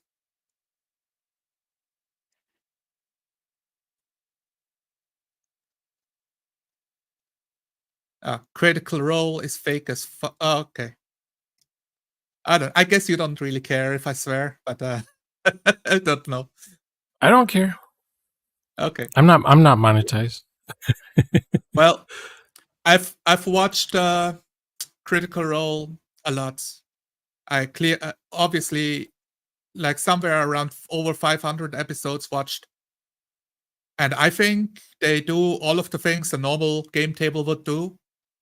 Of meet up with your friends, you have your premise, you stick to whatever the adventure the game master has prepared. But the difference is this game master has writers that help him like flesh out a whole area. So if you wander off to the east, or you take a teleportation spell to the Feywilds, he's gonna have something prepared. He's gonna have thought of something. He has it written down. He has Yeah, characters, he has actions. everything's written like down. Everything's yeah. in a database, so they don't have Yeah. to. They have continuity with the setting. Back in Because campaign 2, episode 40, this happened. They can pull that up on their iPhones. They have people hired that all they do is keep track of the little details, so that the players and game masters can remember next time. It's like, oh, the thing from 20 episodes ago, I forgot. Thank you, Charlene. I'm gonna add this in here. That's a cool idea. That's all they have. More they have talking. They have the talking points or the beats, story beats on their phone ahead of time, so they know what's coming up. I don't even know if that is true. I don't know if that is true, but I can, like, it would make sense. Like, if I just watch them. I just watch them on their phones during the game. Yeah, I've watched some of their, like, 2 years ago when they were talking. They had a separate podcast of talking about how the show went, and they say like, oh, yeah, I texted the other player like a detail about his character because he wasn't sure. Then he gets a reply, and he uses that detail to like create the next scene, because like trying to stay true to what's happening in the world, so they don't have to like just ask at the table because that might ruin the surprise of what the character would do. I know something that happens, and sometimes I'm sure it's like a joke that distracts from the table, but trying to stay professional for the camera. I don't know if they write out story beats, but I know they're all professionals, so they are aware of how a story works and how. Well, they do the acts. They do act 1, act 2, act 3, that kind of thing. Yeah, exactly, absolutely. Which is fine. I liked watching them maybe 8 or 9 years ago when they just role played in the guy's kitchen. And they just had one camera and they just had one microphone. Yeah. And they did more role play in someone's kitchen than they do now. They didn't do voices. They didn't do. I don't know. They just didn't do the voices. Envy them. Now, that's the thing that I had. Like, I don't know. I talked about mental stack and bandwidth with Rick. That takes up bandwidth. Talked about what? I'm not thinking bandwidth. It's the idea of, you have like a limited amount of bandwidth to think about roleplay. And now some of it is taken up. I'm hungry. I want a pizza. It's been 4 hours. Oh When are yeah, I we ending remember. the I session? remember that. Yeah. Or, oh, my girlfriend broke up with me. More of the bandwidth is taken away. And they must be thinking, I hope the fans will not tear me apart for this decision I want to do. You know, the focus on trying to role play is broken up more and more and more into little parts. And I think it diminishes from the show, from role playing. Well, like they'll do an entire show of them huddled around uh I guess they're inside of a tree, a hollow tree that has a door on Yeah. the front of the trunk, and they go inside, and there's an old lady witch in the tree, and they'll spend Right. 3 hours in that tree And the contemplating next each other's session. neighbors. And the Yeah, next and it's session. like, are they still in the tree? Did they leave the tree? Have they gone somewhere? That And was there's that's the one episode where I stopped watching. To talk to the okay, witch. The that witch might be is when I an aunt, started a watching. relative. You If must it's go back, on, Shauna. no, I usually play Skyrim, and I'll have Critical Role playing on the TV in the background, and I'll just have it. Oh, I'll just look at it to see if anything's going on. I'm doing stuff in my Skyrim, and they're still doing the same scene from an hour ago. I And here, what yeah, bothers me a lot is they're doing the Ayn Rand style of storytelling, and that's when the characters are talking to each other, the world stops. So if they play patty cake for 20 minutes, the sun hasn't moved in 20 minutes. So it just seems it's like the time grinds down, because in Ayn Rand books, whenever the main characters are talking to each other, time freezes. yeah, it's like So if it instead of a movie, it becomes real life where you can sit on your couch for 20 hours and nothing will happen except the sun rises and falls and you get hungry and you really want to get up and pee, but nothing will happen because you're contemplating something. But in a yeah. movie, that would be really boring on screen. Oh, It's exactly. You don't want to watch an episode, some really cool new TV show everyone's talking about, but whenever you watch yeah, it, it's just some guy sitting in a chair and he's smoking a cigarette, and he's doing that yeah. for half an hour, and there's like a radio playing in the background. It's like, what is this movie about? Oh, you have to watch like 5 episodes before you really get into this, before you truly understand the zen of it all. But nothing happens. Is he Yeah. dead? He's thinking about the It future, man. it's hard. I don't know, like a couple months ago, I've watched some of the old noir movies. I've watched The Maltese Falcon, and I forgot the names of the other ones. But there are moments of I don't know what's happening. Time freeze problem. When I watch our stream, the stream is fine, so should be fine. And you can have moments of the camera lingers, and then you kind of want to make a point. And if you don't have a point, then I will stop talking in character so that the game master can advance the scene or Right. something happens in the world. Or because I just don't know what to do, like I need a moment and I will stop talking because my character is undecisive, you know? Right. Yeah, the one thing I notice, new players, they have to learn when they're done saying what their turn was. Yeah. And you It's have to hard enough practice. to You get gotta you into gotta character. you gotta practice to keep your mouth shut. If you don't talk for 3 seconds, don't open your mouth again. Yeah, I feel it's a problem because nobody is being told to shut up anymore. Nobody's being told to shut up Or anymore. if you say enough that you can do on your turn, that should be the end of your turn. Like you say, I get out of the car and I walk up the driveway to the front door. Yep. And I say, I just pause there. You don't want to pause and say later, oh, and I reach for my keys to open the door. Then the players are thinking, okay, is he done with his turn? Is he going to open the door?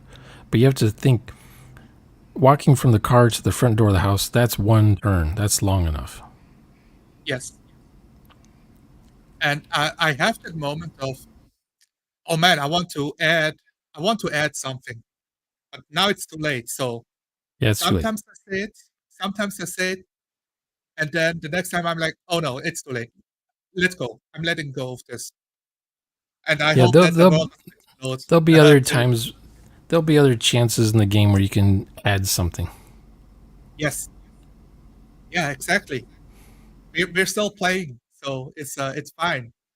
You miss one moment, but the next one you prepared. Like, oh, I have an idea. I'm gonna do this when it's my turn, Yeah. and then you feel good when the players react in character to what you did.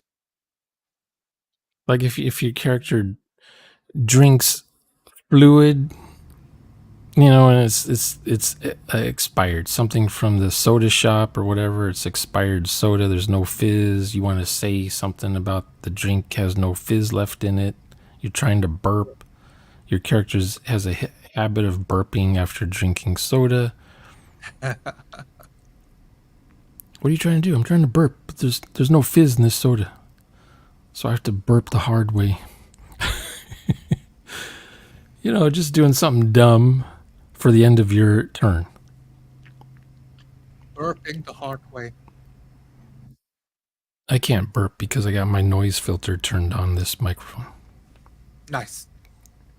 That's professional. See, Shauner's approach is a simple one. Your turn, you get to say something and do something, and it should take the amount of time it takes to actually say it. Yes. That's kind of hard to explain, though. Is there a way to simplify what Nicholas typed there? Basically, when it's your turn, your narration, what you describe your character doing, you should be able to do the action during the time it takes for you to say what you're doing. Yeah. I haven't figured out a clean way to say that. How to explain that. Say where you are, what you do, and what you say. That's how I break it down, like this. And I don't know. I've yet to see like a new person hear this and react. That's I've ran a training session, 4D training session. A new person watching us right now would have no idea what we're even talking about. This isn't D&D. This isn't a D&D video. Yeah, one of the players, Stolmir, he ventures out into Facebook and finds people who might eventually maybe be interested. And he asked me if I. Have you found someone on Facebook that role plays? I don't look on Facebook. This is a land where I do not venture. Spoiler. No one on Facebook role plays. Nobody. That's why they're on Facebook. People on Facebook are people too. Is how I see it. People that still have Facebook accounts, that's just an old habit of theirs. Yeah, maybe. Very it's much. It's just another old habit they have. For me, I looked at Facebook as, oh, this is how I can be in contact with like an old family member. Like he has Facebook.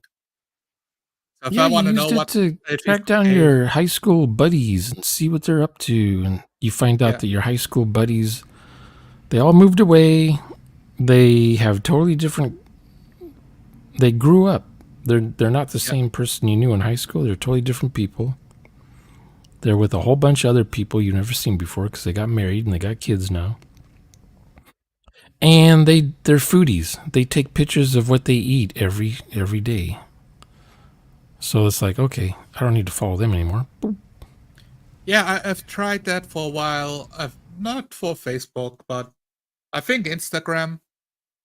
I post my pictures, and sometimes I did a photo of my food, and I was thinking, well, who cares what I'm eating? I mean, it makes sense if it looks like, if your food looks perfect, like it looks on the menu. Yeah, Sure, it take a was picture. at a restaurant. It's like, oh, this is kind of cool. Or I made something myself and I feel proud of it. But I don't post it on Facebook or Instagram.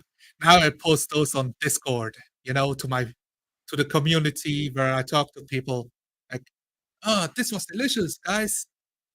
Where people will actually say something like, oh, it's kind of cool, you know.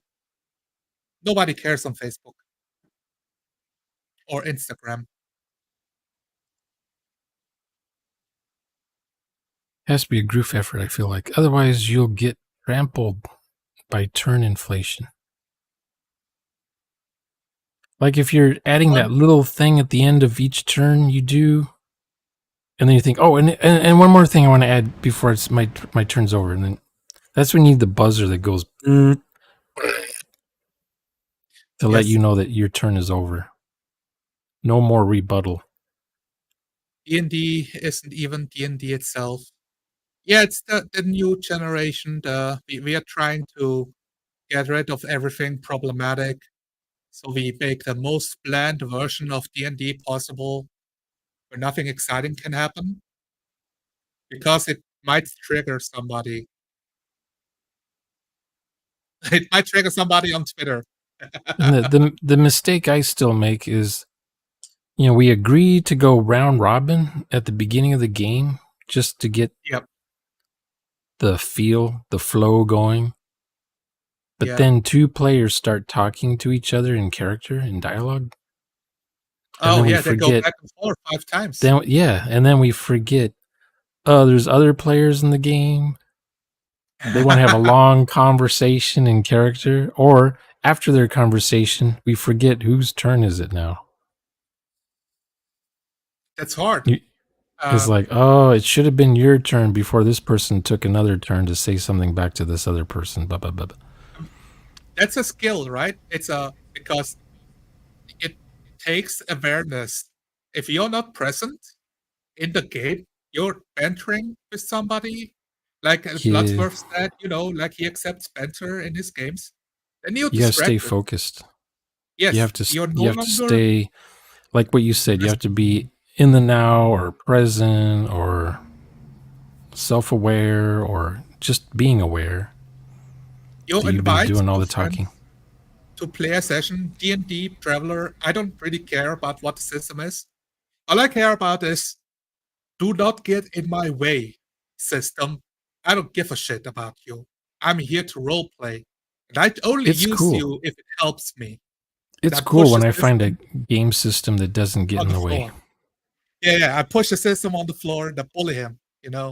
But when people hear that I prefer systems that don't get in the way of role play, they automatically assume, oh, so you like systems that don't have GMs, don't have dice, don't have rules.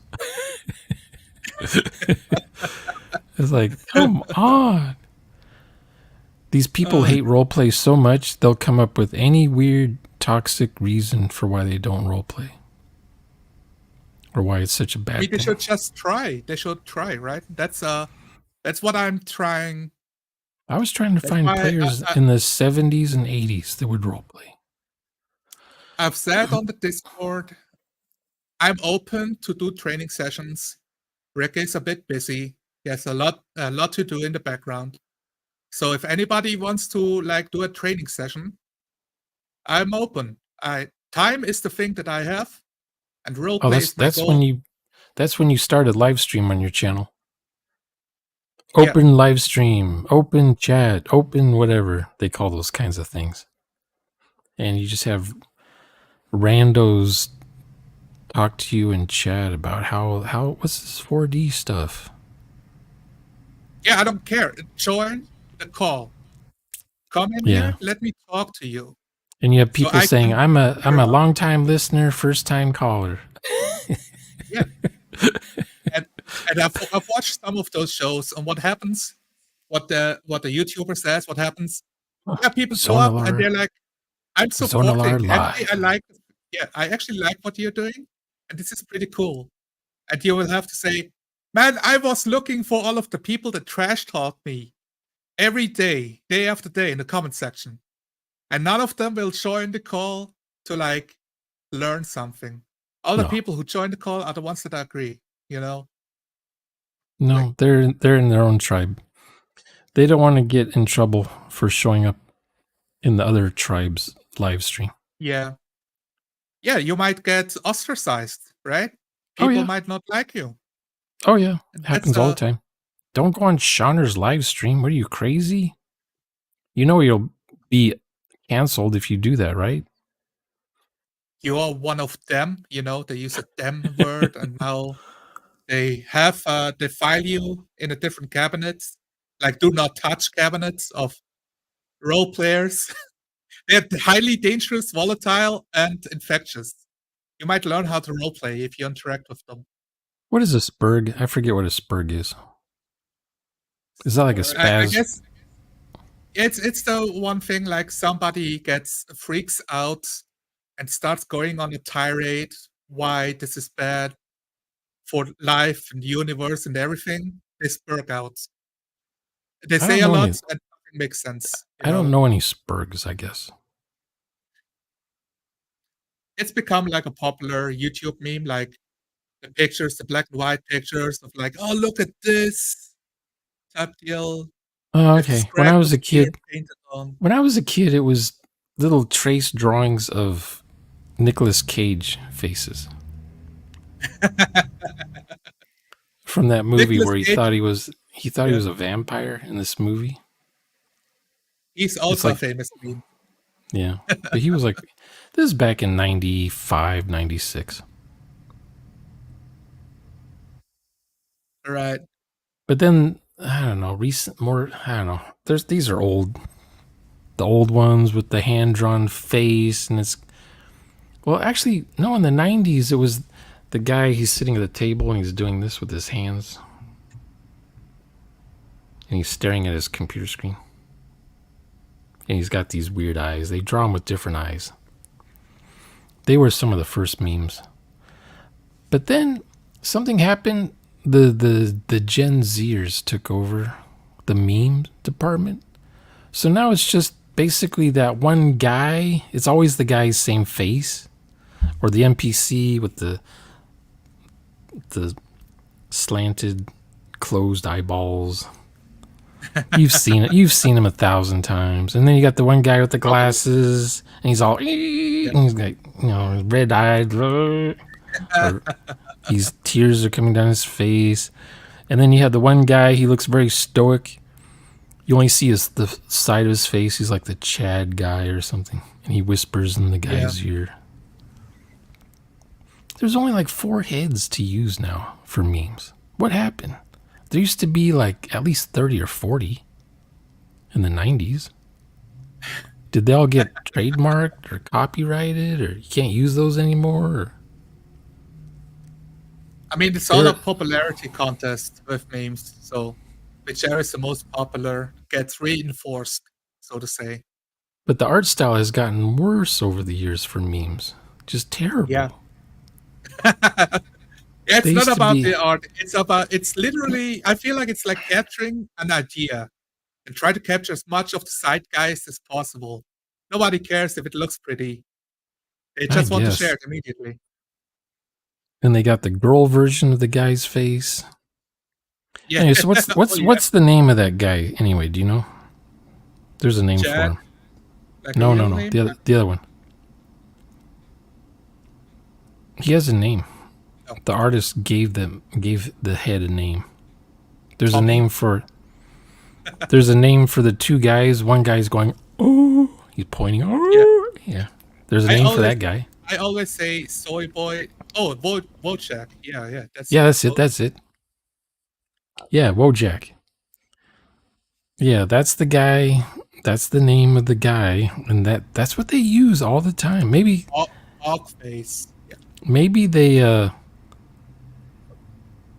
the Gen Z types just type Wojak when they need a I mean character, and that's that what is comes a up. patty cake, right? You look at the baby and you make a face, and the baby reacts. It's like, I am entertained. They will click the video and like and subscribe now. Watch Is the that what it? ads. Okay, what about the Doge? Doge. Do you remember the Oh, Doge? yeah. I like the The, Doge. the yellow dog that's kind of like sort of smiling at you. Yeah, the Shiba Inu dog. That dog has to be 30 years old by now. The dog is so famous, he was put on a NASCAR because NASCAR racing allowed for like anybody to sponsor. So people on 4chan rallied and put money together to get Doge on a NASCAR car in a race. Well, That okay, was kind of cool. is 4chan still a thing? I've never been on there. I don't know. In It Kiwi exists, Farms but I've TV is farms is a thing, but I do not venture there. I'm guessing those sites are where the memes get just overly copy pasted Yeah. so that you can't find the really good memes that there used to be. I mean, there's the meme websites you can go to. It's like many things. I don't really talk with people from a 4chan. Like that's not a place I go to talk. It's just to see like what's going on like with this crazy tribe. I just want to have a peek. I want to figure out what they're actually Well, talking. And when then I I was a realized kid, a lot of them are just cursing all the time.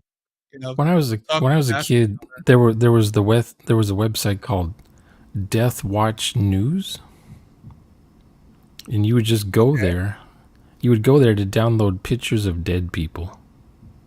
Oh, oh God. You know, you want a picture of a guy who got his head cut off by a bandsaw? You go to Death Watch News. Yeah, I try to avoid that because I realized I'm literally like opening myself up, staring into the abyss if I like put Yeah, this in my that's what life. happens. You go So into a rabbit hole because you're like, oh, a serial yeah, killer killed this family and he took Polaroid pictures. So these are the yeah. pictures and the gross things he was doing to their body parts in the kitchen. And it's like you're looking Nobody's at it stopping thinking, you. is it real? Yeah. Or is this staged? Is it from a movie? Did this really happen? Who are these guys? So you go into the rabbit hole. You're trying to find out who these serial killers were in real life. Like, what city did this happen in? This town looks like nearby. How come it's never Yeah. shown on the news? How do they get these photos? Who put these on the internet? Is he in prison? Did the police ever do something about this? You know, that's stuff like that. They're just pictures out of context. You don't know who posted them, from where, or how old, or how long ago they happened. Yeah. It's for me, it's the same reason why I don't watch horror movies. I'm not interested in like uh watching something that has a clear intent of showing me the most disgusting, despicable thing on camera. You know, some horror movies, Yeah, some horror the body slasher, it's horror like, stuff. Like when I was a yeah, kid, I didn't go to slasher films. Basically, you know, the guy with the knife just cuts up all the pretty girls. The movie, it has to have a story. There has to be a story there. yeah. Otherwise, Most it's like most of watching the time, bad porn that has no story. yeah. It takes place in the crappiest staged living room scene. Basically, it's It's like, shag carpeting with the coffee yeah, table and the sofa and the wood paneling on the wall. That's all they need for this scene. it's an excuse for the director to get drunk and tell the girls to get naked for the scene Yeah. and Yeah, shake their butts, the guy's there and the to killer comes in. install their internet cable or whatever, their cable Yeah, TV service. The fix the guy's there to radio. fix the plumbing. The guy's there to fix the toaster. But yeah, there's no plot in If those if things. you're lucky, they die in fun and inventive ways. Like, Yeah. oh, that's cool. Now I liked Halloween, Yeah. but then Phantasm was kind of gory for no reasons. And then there was now RoboCop had some gore in it, but it had a story. And then there was The Thing. It was gory, but it had a story. But then there's just weird stuff. It's like the Saw films. What is that? The escape room where your head gets blown up, or you have to saw off your leg, or you do this and whatever. Yeah, most of the time it doesn't make any sense. Like it tries to trick you with changing the camera, like what is shown on screen, like every second to make it more Yeah, dramatic. And I yeah, just sit there and think, man, it's like my eyes are hurting. I started yeah, getting a yeah, yeah. headache watching. I was thinking this is like a thriller, like like a psycho mind thriller where you try to get into his head to make him commit a massive mistake that he will regret for the rest of his life, but has to live with. And then it turns out, oh no, it was like a really stupid trick. It was actually an easy solution, and it was obvious. And then you're like, oh, this movie's trash. What the fuck?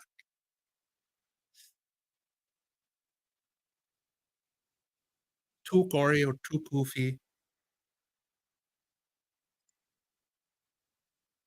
Yeah, The Thing is one of those perfect movies where you're watching it and you're thinking you feel like you're trapped with these guys, and what would you do Oh yeah, if you were there? that one is great. Movies Thing. work when that happens. Yes. That's why I compare movies to role play, because you're in a scene, right? You're in a setting with other Yeah. characters. What would your character do? This is happening right now. What would your character do? Monster I'm appears gonna in. attack on my turn. Yeah. I have a +1 sword. Oh darn, I missed. To me, every time you miss when you're trying to roll over DC or something, that just takes you out of character. That right at that moment, you why you're questioning your life choices. Why am I using a D20 mechanic for this? It's like the game wants me to stay out of character. Yeah, that's the thing. I don't plan to watch it because they showed the whole movie in the trailer, and the trailer it just looks like a roller coaster ride. I don't like roller coaster ride movies with idiot It's like plots. it's like, oh, I've already had a roller coaster ride that was better, and now they make a new one, but it's worse in every way. So why would I take this shit one? Yeah, I listened to a couple movie reviews and they all say the same thing. It has a second, third act. You're not Yeah, supposed to have a second, third act. it's, yeah, it's. I People watched say one they that thought the movie was over, but then there's still 15 minutes more to go. they drag on and do another third act. Yeah, The twist, it, the twist, and the twist, and now it's predictable because everybody's doing it because they can sell it to, I don't know, to people in Hollywood that it's a good idea. So now they force it upon the directors, and I, I don't do movies. I just watch them, and then I realized, oh, this wasn't worth my time or my money. Why did I do this? And then I stopped. I think I can role play instead of watching this movie for the same time. have you seen a good movie recently? Like Recently, Who's your favorite movie director?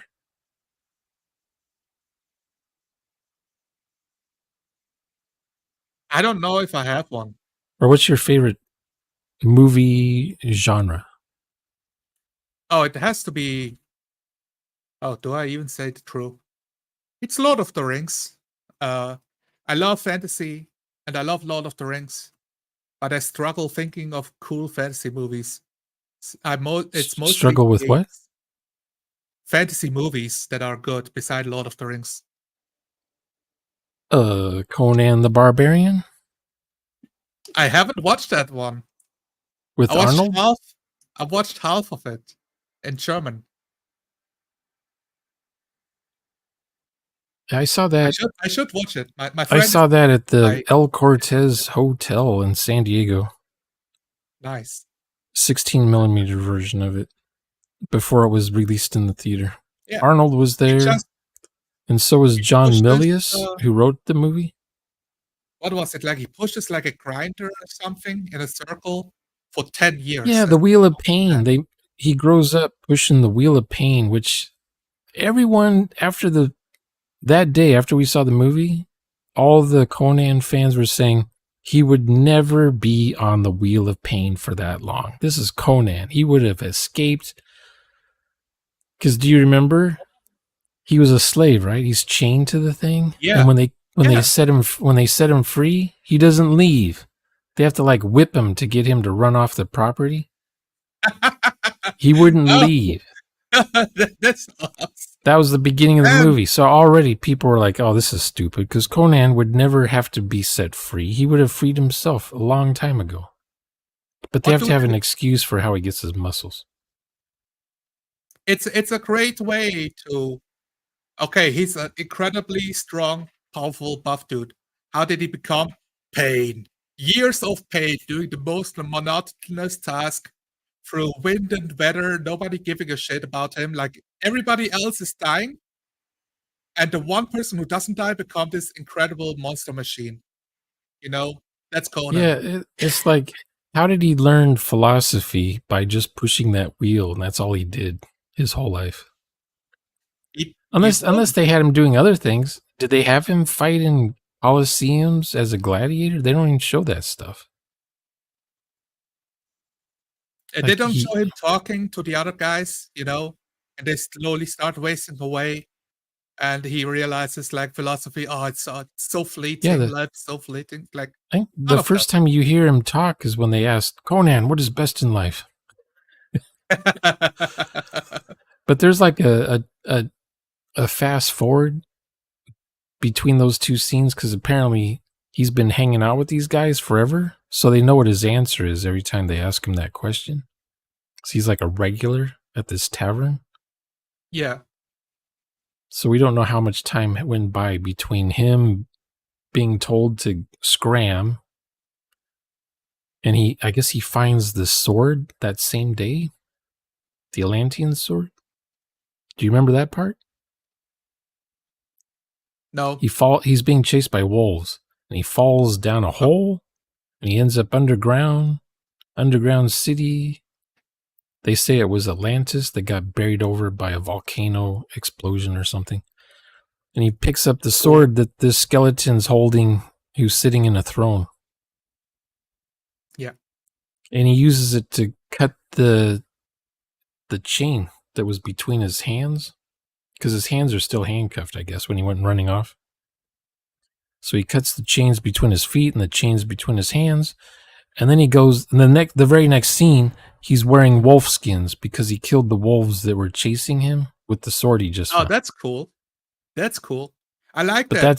That's all done. It's all done off. All the cool stuff in that movie is done off camera. Okay, I see what you mean. Okay, you're a director and you're talking to the other guy. How am I going to film a fight with real wolves? It's like, even if he kills them, PETA is on our ass. And if he doesn't kill them, you have to like pay his insurance. Well, like, back then in the credits they would say no animals were harmed during the filming of this movie. Yeah. And I'm thinking, oh, Dino De Laurentiis did this? Yeah, right. I'm sure horses got mutilated. Because they used to have like a thin wire going across a trail, and the horses would trip on it. And they would time it just right so the horses would hit these trip wires when you hear gunshots. So you're thinking, oh, the horse was shot.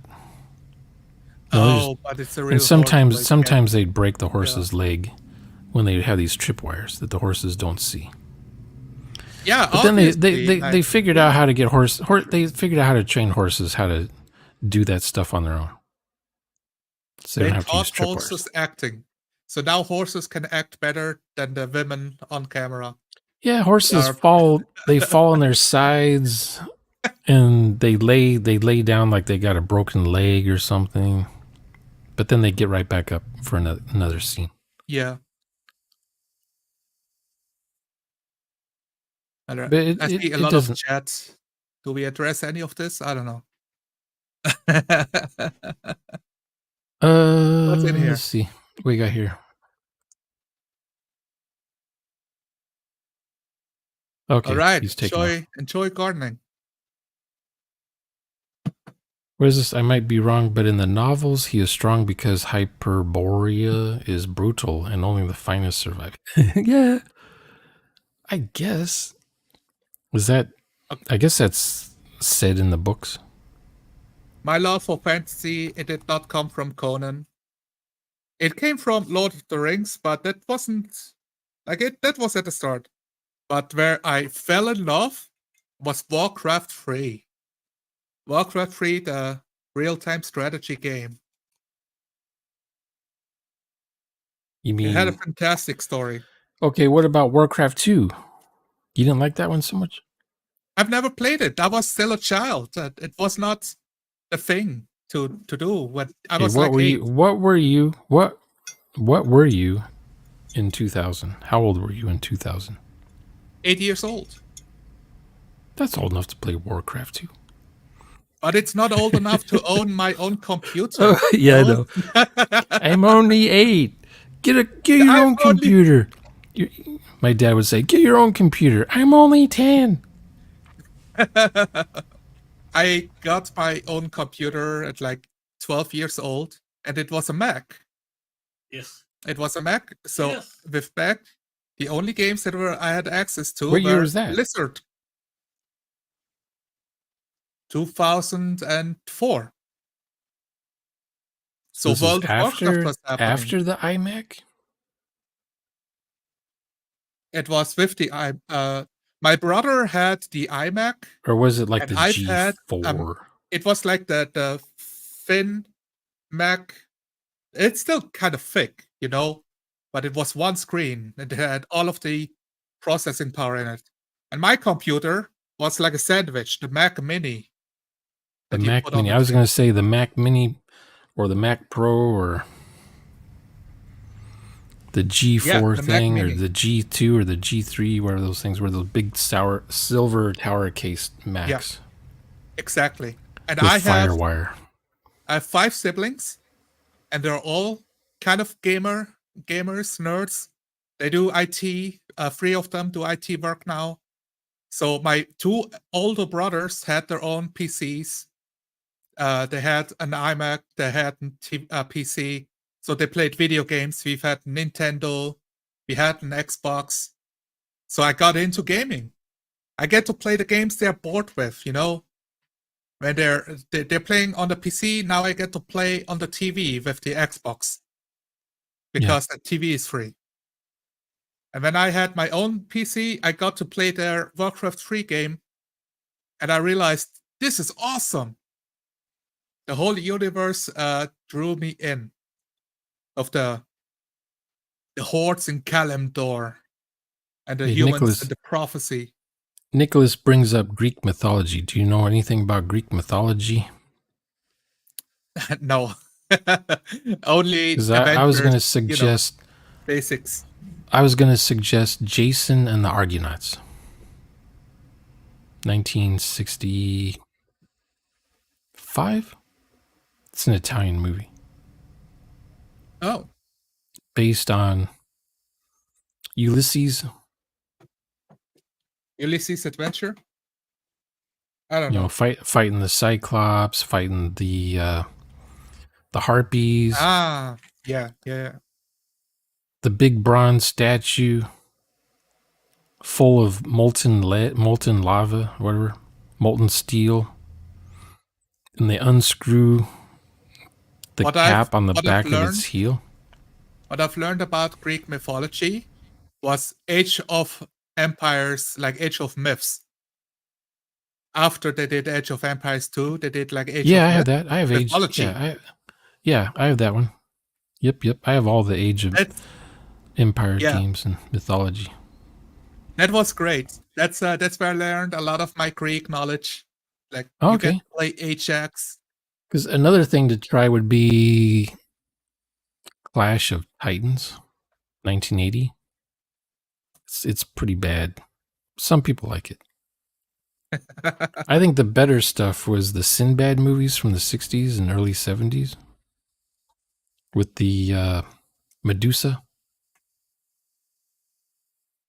Do you know about the Medusa? Okay. No, I mean I know the Medusa. Yeah, I don't know She's the movie. it's the lady. She's like half lady, half serpent, and she's got snakes in her hair and everything. Yes, of course. And if she looks Yeah, at you, you turn into stone. yeah. Or if you look at her looking at you, you turn into stone. Like you can You still need look to at look her. into a mirror. You have to Yeah, you use use the a mirror. mirror to look at You her. use Anyway, the shield, that is steel shield you're using to reflect the light. See where yeah. she is. A Now, if you polished cut, plate. in theory, if you cut her head off and you hold it in your hand facing your enemy, your It will enemy turn them army, into stone. if they just look at the head Yes. that you've severed, the whole There, entire there was army there was a turns into movie. stone. There was like some Age of Mythology movie, like in the 2000s. It Oh was yeah, like a hack there's and all kinds. slash. Yeah, Yeah, it was kind there's of many bad, but remakes. yeah, it was cool because he had the head, like he killed a fucking Medusa, then used it against a giant monster. I don't know Yeah, to win. Athena, she's my favorite goddess. She takes the head of Medusa and puts it on the Aegis shield Hmm. and gives it back to the guy. So now he's got this shield that has her head on the shield. So all he has to do is hold his shield out like this, you know, in front of Yeah. the facing army, and they just turn to stone. And then I role played a little game. This is back in my GURPS days. I used GURPS for a bit. And I did a role play Yeah. session where Athena, she comes, they find her, she's been in a sarcophagus in Earth orbit forever. And the International Space Station, they find it and they bring her sarcophagus on board the space station. They open it up and it's Athena. And she's got this cool way of defeating the terrorists that America was fighting back in 2004. Yeah. So she was like she was George Bush's secret weapon. Because she's Oh, the goddess of technology and warfare. And so she's showing U.S. military cool ways that they could blow up their enemy and not lose any dudes. It was basically drone warfare that she was promoting. it sounds like the same plot line that was used in Wonder Woman 1985 or something. The one Wonder Woman movie, or the bad guy is also what, the God of Hell or something. I forget what they're all called. And he I was hate to. the dude. Oh, you're talking about? Oh, okay, I never saw the '84 version. Yeah, I know what you mean. It wasn't Yeah, made in '84, it's a new. but it Yeah, takes place exactly. in That's '84. what they call it. Yeah, I'm sorry. That's right. I don't remember who the bad guy was. It's the guy from Mandalorian or something. He was the bad guy in that. Bad guy, He had a man. stone. He was after some stone that gives out limitless power or something. And he was using the Germans to get to do his thing, to do war Yeah, on because our. in the first movie, she was fighting Ares, god of Yes, war. exactly. Yeah, Ares, the god of war. I forget all of the plot lines. I just Me remember, too. like, oh, it sounds like the same plot that you just described, but a different movie. Yeah, I mean, these ideas keep getting recycled either in TV shows, movies, Yeah, comic books. yeah. Because nobody has an IP on Greek mythology, so you don't have to pay anybody to Yeah, use them. it's all public domain stuff. Same with Cthulhu. It's like, oh, nobody has to pay for Cthulhu. let me just use this for my horror setting and steal all of his stuff while I denounce what he said about, I don't know, racism or something. I'm gonna dedicate 2 pages about how wrong he was while selling a role-playing book using his material to profiteer from at the same time. That happened like 4 years ago in the role-playing scene. Yeah, it repeats. Every once in a while, you get a game author who's notorious about racism or whatever, and they've got a game that they're Yeah. promoting. Some people don't know, they don't care, they just want to play the game. It's the weird thing of we denounced this guy who made Cthulhu, and we spent all of this time berating him for being wrong, like 100 years ago, or I don't actually know when he lived, Okay, but he's spoiler dead alert. now. He's Everyone dead now. in Yeah. spoiler alert. Everyone in Vermont, New Hampshire, Connecticut, Maine, everyone was racist back then. Everyone. Everyone. It wasn't just him. But in their Yes. own little way, you know? They didn't know. Blacks didn't live in those states. So all they saw was caricatures or stereotypes in the Like the movies, boogeyman, like, oh yeah, or on the he radio talks about the shows, yeah. or, things they. Okay, like manservants. The Indians in India, they had manservants. Indentured, whatever. They weren't exactly slaves, but they had to work. What was it? You weren't a slave, but you were basically held hostage, and you had to work for a family for your Yeah, whole life. it's like a social contract, except you cannot break it, or your family gets ruined. It's like people Yeah, it's die like or you die. you farm our land for 7 years, and then you're free. You can do something else. But what usually Yeah. happens is, oh, we need you for another 7 years. Actually, now that 7 years are gone, I need you again. And that's when you realize, oh, they have all of the power and I have none. If I try to do something, You can't get a like, job anywhere else. I mean, yeah, you're getting paid, or you're able to live for free on a farm. You're not paying any kind of rent or anything, but you're never yeah, going to if you're own anything lucky, either. he has a nice family, like they take you in and you're like a more part of the family, but you Yeah, still have to work. And when you're yeah, unlucky, you just get a bastard of a boss who's always drunk all of the time and abuses you in yeah. horrible ways. That's how it is. It's Okay, like in San Diego, I don't know about other cities, but in San Diego, during World War II, Jews were moving to San Diego because they were scientists. Basically, okay. the Einstein types. Yeah. Physicists, scientists, chemists. They were all coming to San Diego, and they were going to be professors, teachers, inventors, whatever. Yeah. But they could not find anywhere in San Diego to live because the white people in San Diego didn't want Jews in their neighborhood.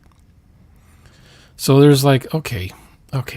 They're building this university in La Jolla, and La Jolla is nothing but cliffs, hills, mountains. Nobody lives there. We'll buy that land. So the doctors, the lawyers, the chemists, the physics, the teacher, all the people that were working for General Atomic, and all the places that made bombs, and places that made airplanes, and the places that I see. the military industrial complex stuff. That's where these guys all worked. Yeah. They were making all we weren't making tanks in San Diego, but we were making all the bombers and everything. So they got jobs there, and they figured out, hey, we'll buy land in this one neighborhood, and we'll build our own homes on the lots that we buy. So they did that. So all the Jews were living in this one little cul-de-sac area in San Diego. Those houses now are $20-30 million because every one of those houses was built on a cliff with the view of the ocean, beautiful with the scenery, view I of guess. the ocean. Yeah, these are all modern, mid-century style, modern design homes that rich people want to own. The families have long died off because they didn't have many kids. Their kids didn't want to live in those neighborhoods. They went to somewhere else. So rich people buy those homes. Anyway, the point was, San Diegans were thinking, we'll teach them Jews. They're not going to live in our city. But they ended up finding land that no one wanted to live on, or it wasn't level to build houses on. But these guys were engineers. They knew how to build houses on cliffs. The trade-off they were is not morons. The morons wanted the picket fence and the yard and the backyard and everything. Well, I don't want to walk uphill when I go home. Turns out none of these houses have a yard or a backyard. Now, the house comes right up to the sidewalk on the front side, and on the back side it overhangs a cliff. There's nothing underneath the house. Scary as heck, thinking there's nothing below me except stilts holding this house to the side of a cliff. And you wonder what happens if I invite a friend and he jumps. Yeah, and from those homes you could see all across San Diego one direction and all across San Diego the other direction. You can see all the landmarks, awesome. all the ocean you want to see. And then they did it again when they had another mountain nearby that no one knew how to make houses or property out of. They took that over. And that's where all the doctors and lawyers lived. I see. So they had a name for the suburb, but the Jews called it Hebrew Heaven. And of course, that's where all the schools were built, the temples were built. Yeah. So they just stuck to themselves. Because they couldn't get jobs elsewhere. This is back in the 40s and 50s. Nowadays, right. Well, until recently, no one cared if you were Jewish in California, but now it's a big deal again. Because you got Hamas. Hamas runs the universities now. So if you're Jewish and you're a student at university, you're not allowed to come to class. Or if you're a professor, you're not allowed to teach there anymore. So it's like, okay, 1930s all over again. But in California. Same with New York. Same with any big city in the U.S. right now. I don't know why I brought that up. Probably because of H.P. Lovecraft. Yeah, H.P. Lovecraft. Because when he was growing up, it was like, oh, a black person moved into the neighborhood. Oh, there goes the neighborhood. That was their idea back then. What are you drinking out of? What is that Stein. called? Well, we don't call it Stein, but it's a Humpen would be the German word, I guess. Oh, okay. I call it a mug because it's a mug. But the Humpen would be the right word. When I was a kid, my grandma had only those kinds of mugs, and we would all make root beer floats. Just put as much vanilla ice cream in it and as much root beer on top of it, and get the longest straw or the longest. She had long spoons, so they worked with those kinds. Yeah. Those kinds of mugs. Long spoon. There you go. It's I just have them because I like them. Makes me feel more medieval. It's like, oh, a real humpen. Ale. You're drinking real ale. Not Yes, that exactly. fermented grass stuff from down the hill. And I have one that looks even better, but the lid is broken off. So I don't drink out of it right now until maybe I fix the lid, but maybe I do it and then 2 years pass and it's still broken. Yeah, so I'm thinking about role play. Like, what do I do going back to a convention? You don't go to conventions, right? Like, does it interest you at all, or no? No, You're good. not in the slightest. Have you seen the footage? Have you watched the YouTube videos of Gen Con 2024? No, I don't. I don't I've never identify looked. with any of I those never looked. people. Also, like being in Europe, it's like, oh, It's going like, to okay, Gen Con if I had a sounds like choice, I don't know where to stay. I don't have the money. I don't have the contacts. I would be alone by myself with nobody who knows me. That sounds like it would literally be like a horror movie. Everybody's alien to me. They do not understand who I am. It's like not they will treat me like the outsider. So well, I would just like end up staying in the hotel the whole time, go home, yeah, me and too. hope nobody noticed I exist. I just use the hotel Wi-Fi and do stuff online. Yeah. Make YouTube videos during the convention. Maybe have a I guest. really, yeah, I would really need like 4 different people. Like, I've had enough. Let me find this person and just hang out with him until I'm ready to venture through Gen Con again. Something like that. A fallback. If I ever went to a Gen Con, I would feel like I went to some sort of hillbilly convention. It's like I have nothing in common with these people. They're sharing all of their barbecue sauces with you, like telling how their sauce is the best sauce ever. Like nobody has ever invented barbecue Oh sauce no, before. no! This sacrilege.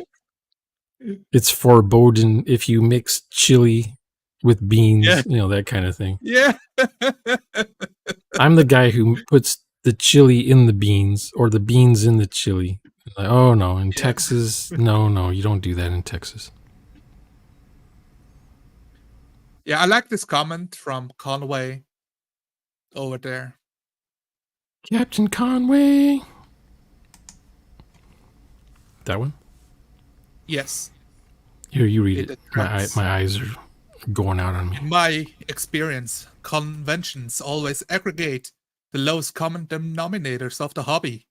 The only smart people there are the ones peddling products to the masses. It's just meaningless. I was gonna say the smart people are probably running the booths. Yeah, it's not Yeah, the dungeon master who's the smart guy. the the convention goers are the suckers who got lured in. Especially the Yeah, big that would conventions. be I like small like conventions where you kind of know the people. They're local. They're not outer yes, towners. They're not tourists. you can go with your friends because they're also local and you do the same hobby. Yeah. And you get, oh, he knows this guy. Ah, let's talk to him. Now you're making friendships. You're like can talk about the games. Maybe you can even play a game. But role I always play is the I, hard part. I always like the spaceship that Space Roadie uses for his avatar thing. It's very cool. Yeah. I only have an elf, but it's I okay just have because I just have it. I've drawn my own elf. Okay, so back Everybody to else, fantasy movies. We gotta find more yeah. fantasy Oh, movies for you to watch. I wrote some of them down. So I can tell you the ones to stay away from. They're just as bad as D&D role players. Stay away from them. I've watched Honor Among Thieves and I've had a great time. I was like, look, it's this reference. I I did the clapped. I saw the guys from the cartoon and I clapped. it's funny because it very much felt like, okay, they're doing all of the things that happens in a D&D game, so that makes it relatable to watch. But when you don't like the things that happens in a D&D game, it makes it painfully obvious why you hate D&D. So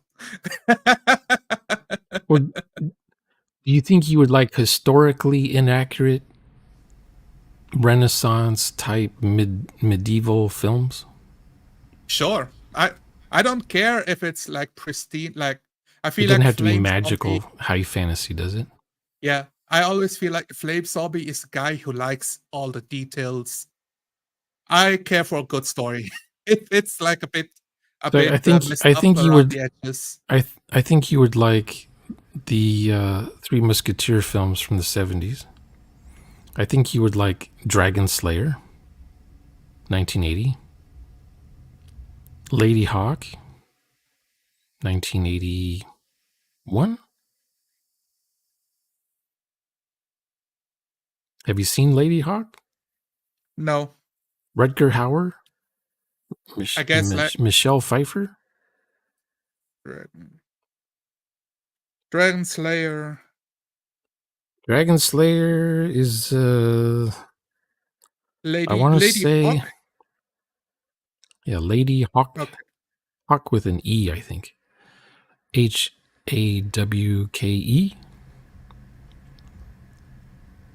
Okay. Oh, Hawk. Yeah, okay. I see. Yeah. Let's just write down the decade so I don't confuse the movie with a different one. I mean, there are what, 10 Three Musketeer movies out there? There's a Something like bunch. that. Yeah. The The good Man ones with were the done in Iron the Mask. 70s. I kind of like The Man with the Iron Mask. Yeah, there's a bunch of those. There's like 30 of those movies. Lady Hawk sucks, says Space Roadie. Maybe. Well, it's a fantasy movie. Oh, it's got, who else is in there? It's got Ferris Bueller. If you know who Ferris Bueller is, he's in it. He plays a monk. He plays a monk that's not good at monking. I feel like I'm the guy that listens to people talk about actors, and I feel like, yes, I've heard his name before. Doesn't tell me anything what they, it's like I know nothing else. I recognize name.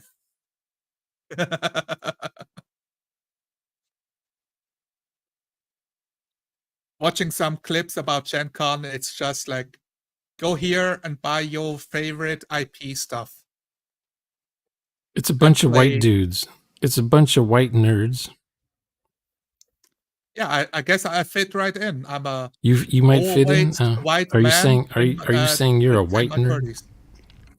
I am a white man that's overweight in my 30s, with nothing better to do but to play games.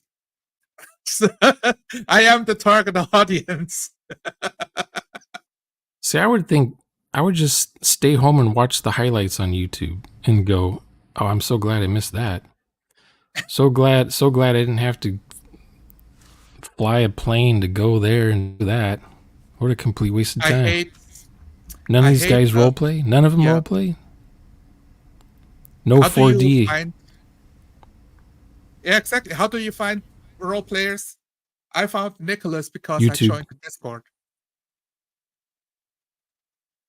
I was like, "Oh, you The guys Crusade. role play?" Yes.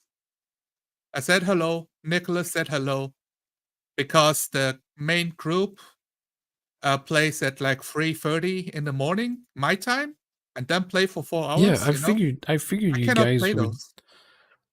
I figured you guys would pair up because you're almost nearby in the time zone regions compared to other humans. Like the Yeah. Australians, they paired up. Yeah. Nicholas in Brazil and me in Germany. It's a 5-hour difference. But he can play in the morning for him, and it's the afternoon for me. That works out. Or afternoon for him and the evening for me. That works out. Oh, 6 hours apart. Hey, don't judge me. I think I I'm can I 4 hours cannot. away from him. Yeah, I cannot do numbers. I guess There's no close one enough. in California that role plays. I'm sure they exist. You just have to like look harder. I mean, okay. So you're looking on YouTube, right? Are you talking to I look people in in game person in stores and I look stores? on YouTube. Yeah, okay. I guess There's a yeah, lot game of game stores. stores. I have to drive an hour and a half to get to a good game store, though. Oh, I see. What's the difference? I mean, what makes it good? Tell me, what's the quality? What shows Oh, quality? a good game store is one that's been around for 20 years or more, and I know the owner. And what else? There's parking. Most game stores don't have parking for Parking your is car, expensive, for I your can assume. automobile. They expect you to Yeah. walk to their store? No. Yeah, you get there and there's parking lots that say 20-minute parking only. If you have if we happen to have viewers who watch us, how would they tell like, oh, this is a game store? I have not been here. What makes it a good game store? Is I mean, parking is it doesn't tell me about the quality of the store itself, you know? I see what you mean. Well, inside the store, there's plenty of tables. Um, they have a huge inventory. They have everything in stock. Yeah, you have choice. Usually you can buy what you want when you show up. You don't have to say to the guy, "Hey, can you order this for me and call me when it comes in?" Yeah. They usually have everything there, so you don't have to. You can impulse buy. Otherwise, you're just buying from eBay, Noble Knight, Amazon, and not buying from a game store. Now, if you go to a game store and it just has D&D and Pathfinder and Warhammer, those game stores suck. It's a trap because yeah, it's a trap at that point.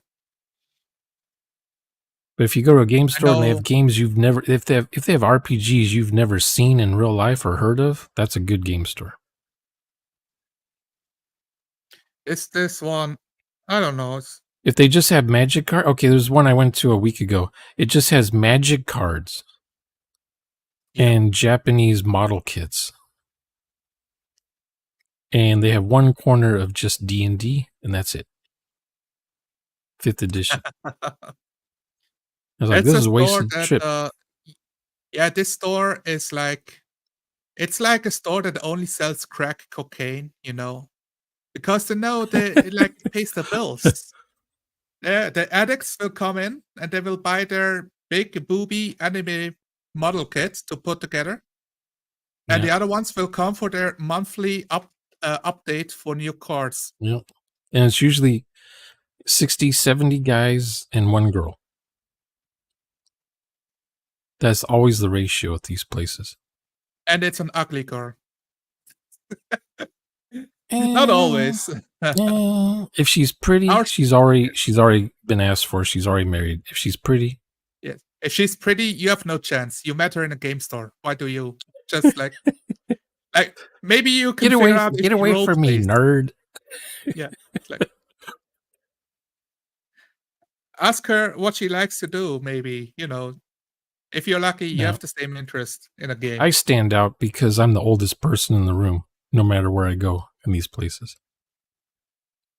Are they telling you what a role playing game is? Are they trying to explain it to you Oh when you yeah, show up? I like to pretend that I'm just a general public who doesn't know squat. I'll feign. I feign interest in what they're telling me. Are they at least like asking, like, "Oh, do you know roleplay?" Or do they assume, like how good is the customer service? Sometimes, I okay, guess. it depends on the age of who's running the cashier thing at the front desk. Oh, is he 20? Is he 40 type deal? If I'm like, if the age difference is 40, they have no clue what I'm even about because they don't talk to old people. They think no one's older than them in real life or something. They don't know that people were born before them. That's how young they Yeah, are. If it's yeah. a 20-year difference, they'll say, "Oh, okay, so you you you were alive before and after the internet occurred," stuff like that.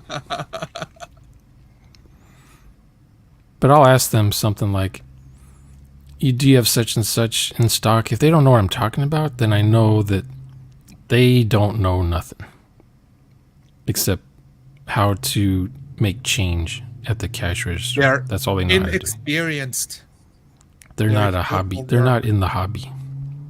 Yeah. I'll ask them about a magic card. I don't know anything about magic cards, but I'll point at one and I'll say, "What is that? What's this do?" And they'll say, I don't know, but my brother knows. He'll be in later. He can answer your questions." I see G.I. Joes from 1964 selling for $500 each, and I'll ask about those things. Yeah. And they'll talk to me like I've never seen a G.I. Joe before. Oh, the one thing When I hate was a is, kid, those G.I. yeah. Joes were only $3 each when I was a kid. Do you get that experience of you're in a store, like it's a hobby store, it's a game store, they sell a specific product, but the owner talks to you like he's trying to sell you something specific? Yeah, I hate that. I cannot stand it. It's, as far as I understand, it's what you have to do if you work for a Games Workshop and you open a Games Workshop store. It's yeah, in the book. You have to yeah, act this way. And I hate it. I cannot I show up in a game store buying a game. And I'm not a kid, and I'm not a father with my kid. So the only conclusion can be I came willingly looking for something, and I want a professional to maybe help me out a bit with the choices. So don't sell me anything. Like, you're not yeah. a used car salesman, you know?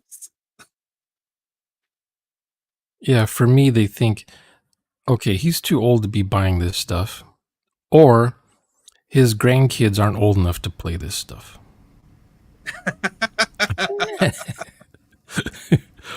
Thinks the 40-year-old behind the cash register selling games, playing them and teaching people how they So play. yeah, so I'll hang out for like Not half an him, hour. not I'll this hang guy. out. I'll hang out in a game store for like half an hour and just be a looky loo, looking at the games on the shelves and stuff like that, eavesdropping in on what everyone's saying at their tables. Yeah. And they're just used to me in the game room by now. After half an hour, who's he? Oh, he's Yeah. harmless. Is he in your game? No, he's just, I don't know who he is. He just showed up. He's looking at the games. Is any of And them then like, and then I'll say, before I leave the store, I usually say something that they all understand, because someone will ask a question about something, and I'll turn around. check page 197 for the answer. Yeah, Rule they'll is say, right how there. do you die in this game? And I'll turn around and I say, you don't. You can't die in this game. Is that 5th edition? Yeah, you get hit by 30 hits. That's nothing. Yeah. I remember when 30 hits Nothing. killed you, but you weren't 40 getting hits hit by should 30 kill hits. you. Hmm? It should. Yeah, that should. I mean, that's definitely my problem with D&D. On YouTube, Yeah. these guys have 250 hit points now on their character sheets. Like, what? Yeah. 300 hit points. How? They just OP their characters, I guess.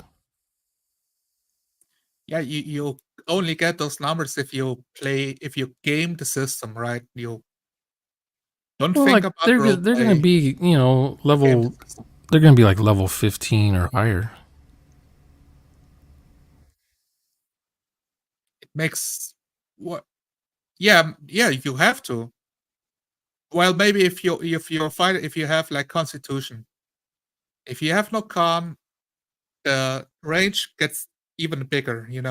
Well, And usually, sometimes it's like your character can survive if they lose twice their health points anyway. yeah, It's like, oh, you start out with 200 health point, and now you're minus 200 health point. Well, you're still alive. I remember when you hit 0, you would die.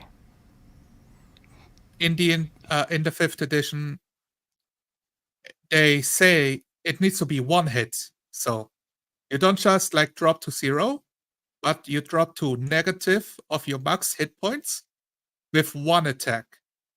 So, if it's a guy who attacks you 4 times, it doesn't matter all of 4 times. It only matters the last one if it got you to negative your maximum number. And when you're on the floor, most Game Masters, they will stop attacking your character. Yeah. Yeah. A good Game Master will just think of what the monster or the enemy would do and interpret like, oh, he's no longer a threat. Is this guy gonna like stab him more to like fill up his box so he dies? The No, death the saving monster's throws. supposed to rip off his arms regardless. Yeah. If it's a giant, after you're dead, he spends the next turn ripping your arm off, It bites your head off. Yeah. It's like he doesn't care about your death saving throws. He has an intent to savagely murder this warrior that like stabbed him in the kidney. Like, no, I'm taking you, and I do this. You have 0 hit points, and you're ripped apart. Oh, so about the Something good like game stores, another thing that makes a Yeah. game store good is when they have like a calendar of schedules for what games they play on certain days, and they stick to the schedule, and people show up on time for the schedule. Yeah. Our game store, they have it online. If you want to run a game, you have to sign up your game like 2 weeks early beforehand. I want to run this game. They say with system, and you say like a title for the game, like if you have like a title or quest. And then the week after, it's on the website, people can sign. And it's usually filled like after a day or two if it's D&D, a bit more time if it's any other system. And then you show up for the game and you have like a room in the backside where you can share, like where there are like 4 or 5 tables. People use that room to play like war games or Magic the Gathering or Pokemon or D&D, like role-playing games. So you Yeah. can play a role-playing game together. Or And it's another, orderly enough to like, let's do a game and find out if I like maybe 1 or 2 person to invite to my own games later, maybe. yeah, another good game store is one that lets you bring pizza into the place, Yeah. and there's usually a pizza place next door. Another good one is the game stores that are near military bases tend to be good because the military guys, they're only like 18, 19 years old. They have nothing better to do. They want to get off the base, so they go to the game store Yeah. and they play. Lately, they've been playing Star Trek.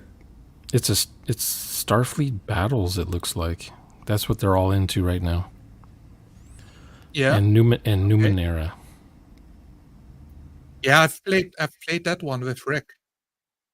So the store That'd be stocks up on whatever the Marines are. Yeah, it is a Marine base. Whatever the Marines want to play in the store, that's what the store stocks up on. Yeah. Used to be a Navy base.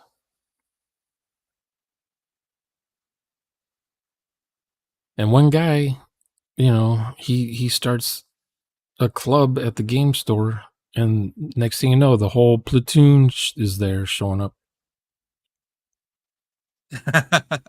I need more 'Cause- minis. We don't have enough goblins for our fight, so give me all the goblins you got. Thing I noticed, the military guys don't play D&D. Oh, okay. I don't know if that's a cultural thing.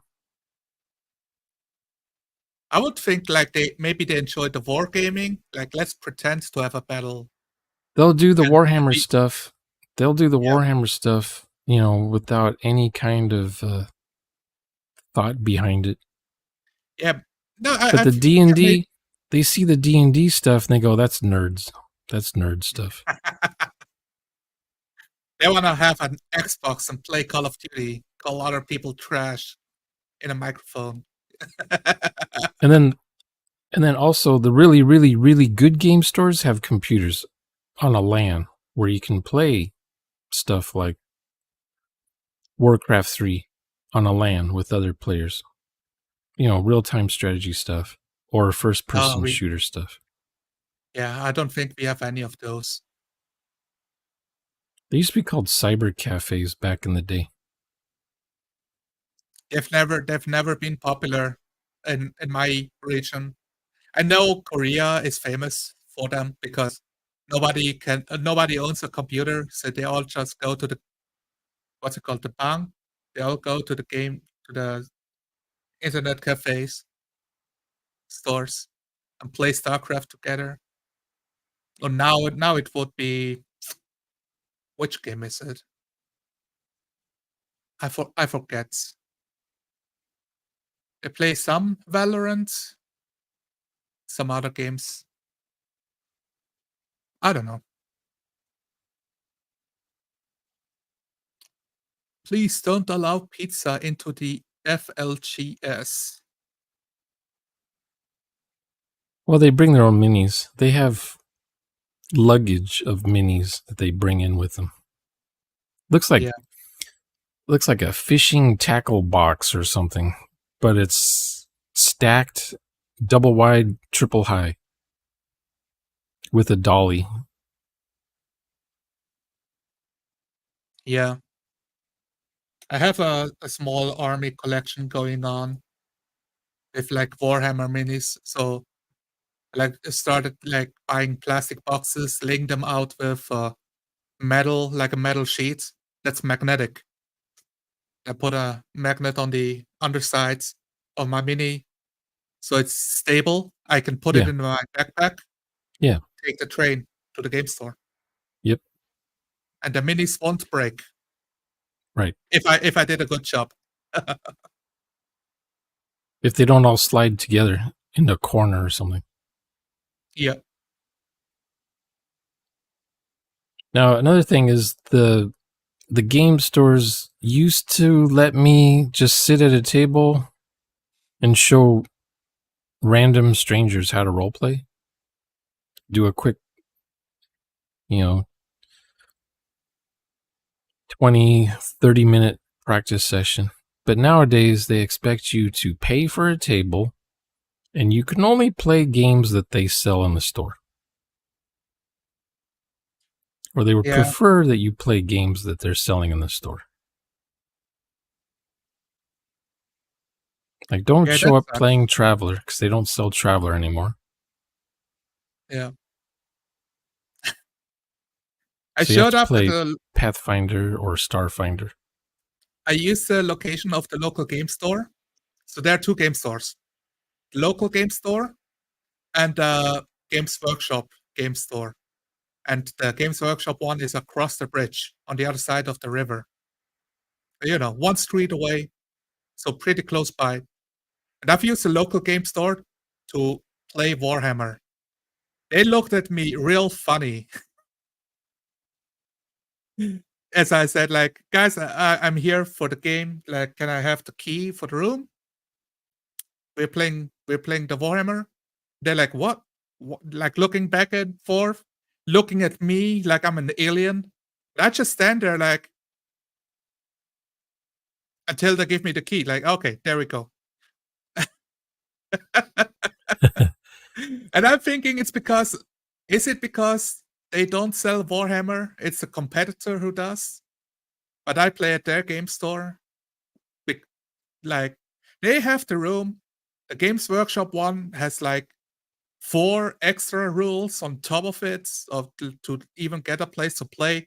You can only play if your minis are painted, you know, and if you show up with an army that you did not buy from them, like they would know that type of stuff. Like don't show up with 3D printed minis. Like most Yeah, of I the time don't. you can't tell, but if the minis are I don't. different, it's Yeah, like I don't hang out in the Warhammer sections of the store, so I don't know all the yeah, little details that are going on. I hang yeah, around there's guys that are they're doing the role play stuff. They got their laptops with the online websites they go to for doing web, or what do they call it, world encounters, just random encounter type stuff. It's all on the internet, making characters on the internet. yeah, And then they have their what do they call it? They even have the game master screens that they still use, but yeah. they're customized. They're blank screens, but you print out the panels on paper and you slide them in. So you make your own Oh, yeah, charts, tables, and slide them yeah. into the panels. I see a lot of like post-it notes on GM screens, or Yeah. like folded paper over it, because nobody So cares if it's actually printed on it. You know all of those rules inside and out. You need to yeah, know the NPC names and the factions. I see a lot of but that. I like to look at what dungeon masters have customized on their screens. What they Yeah, think. I like to see what they think is important to them when they run a game session. yeah, Because I don't do any prep. So I'm just curious, someone who does prep, what house rules do they prep for? What homebrew rules do they prep for? What rules do they change? What charts do they change in the game? yeah. No clue. I only use a GM screen, so I can take notes and the players cannot read it. That's all. That's all. Like sometimes I have enemies printed out, the Hellhound with its stat block. I have it on a sheet, so it has a picture on it. And I don't want my players to see the monsters on my table that I'm prepping for the game. Yeah. So when they show up, they don't know. Oh, we're gonna get jumped by Hellhounds. Oh, fuck. You know, so, Now here's the it's weird thing. supposed to surprise you. So if I don't have a way to block that information, it kind of sucks. Yeah, a lot of these tables will have minis, but they don't have a map. Yeah. So they're just putting the minis on a blank table, Yep. and then they're just using the minis to guesstimate distances, how far apart each person is.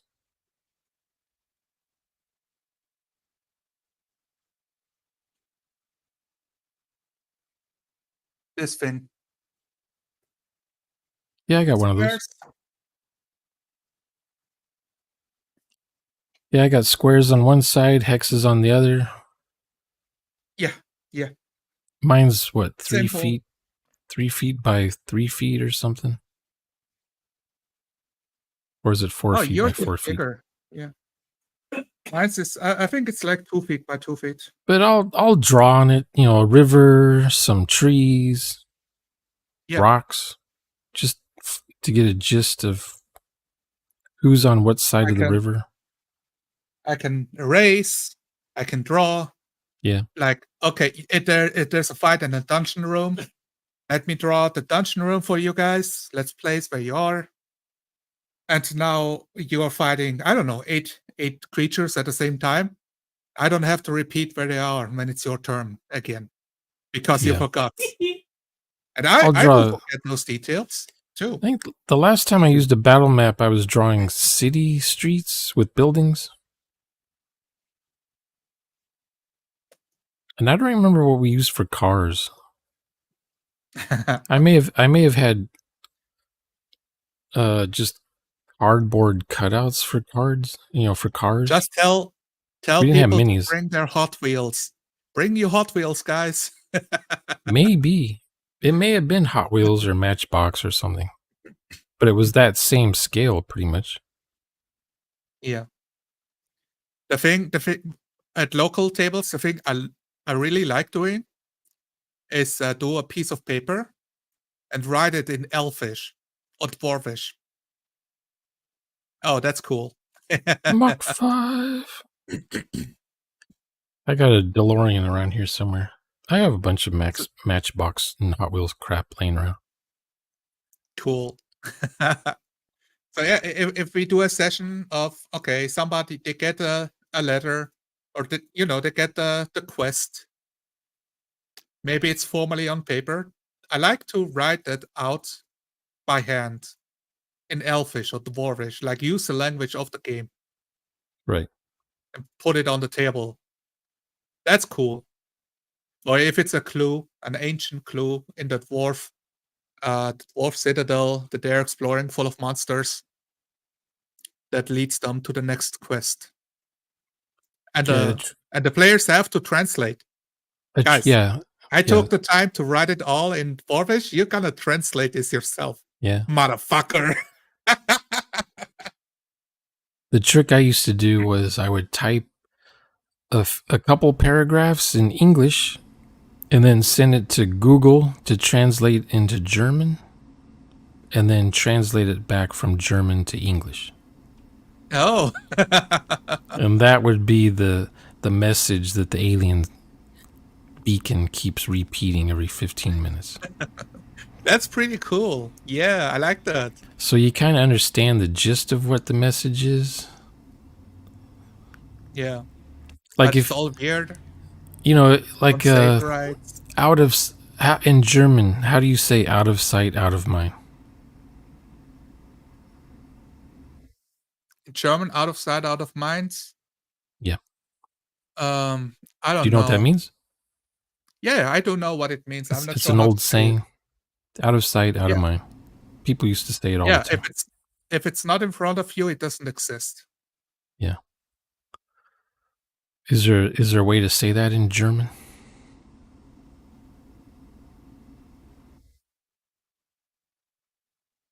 Well, imagine this. Imagine we can say it in German, but there's like no saying like that. Not that I can think of. Because if you when you translate it back to English, it's invisible insanity.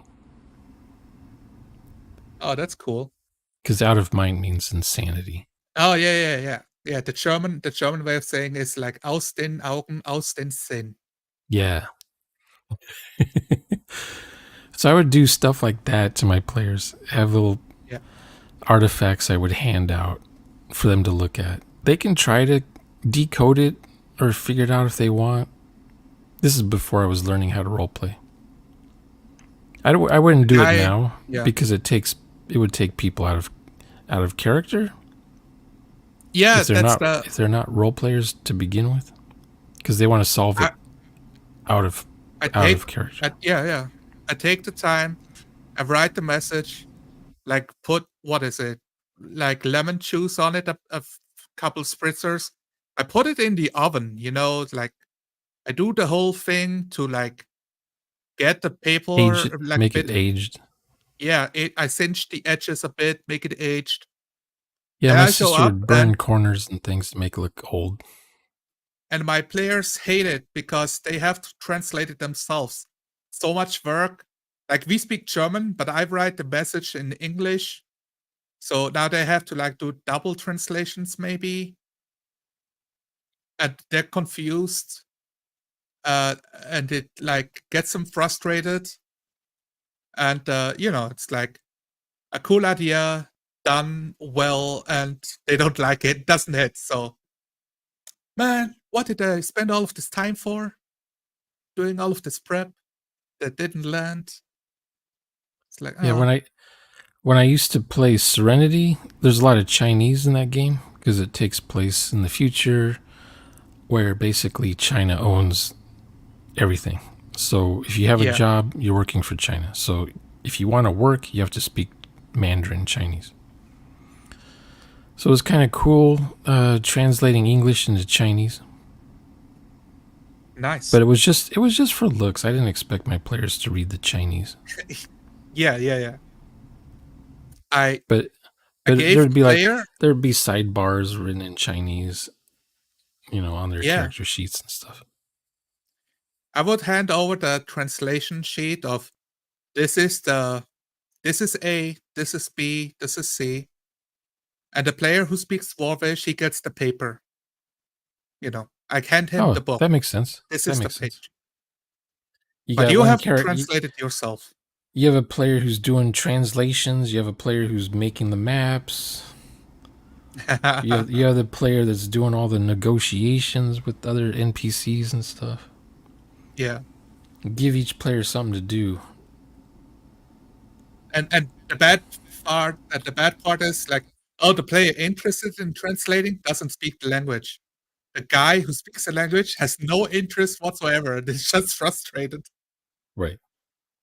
That's Yeah. normal.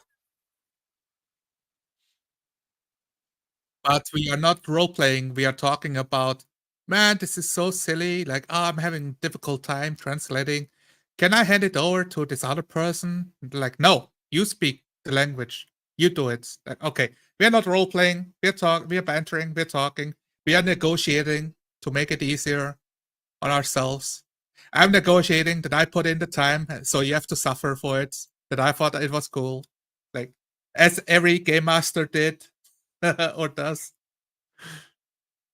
at a roleplay table. The very first roleplay session I was ever in, the dungeon master asked me, "What do I do for fun? Like, what hobbies do I have?" So I told him about computers.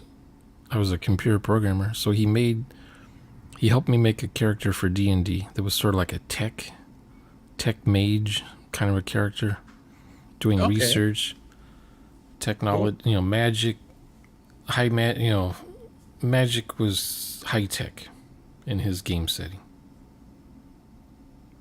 It looked like magic, but it was really just high tech stuff that we were doing. Like when you beam down to a planet that looks like magic, but it's really just a transporter machine it's a device. teleport spell, or it's a high technology transportation device. So he had me. This is my first game ever I played. I think I was like 18 or 19 years old. And before that, I was always wanting to be in a game, but I couldn't find players. Or I'd get players, but none of us were role playing. Or we would just do dungeon diving or dungeon delving. We're just doing the rules in the book to random make a map that has random loot, and we walk down the squares and encounter skeletons or whatever. To me, that wasn't role playing. So finally, I'm going to be in a role playing game session. So what happens? I'm basically the dungeon master has me playing myself in the game, which I didn't like. Okay. But we were role playing. We were all role playing a character, but I was role playing me. Basically, I had imposter syndrome because I'm a tech mage, which I didn't know how to role play. But he says just role play like you. If you know technology in real life, this is you. You'll be doing this in the game. Like, oh, okay. But at least I was role playing.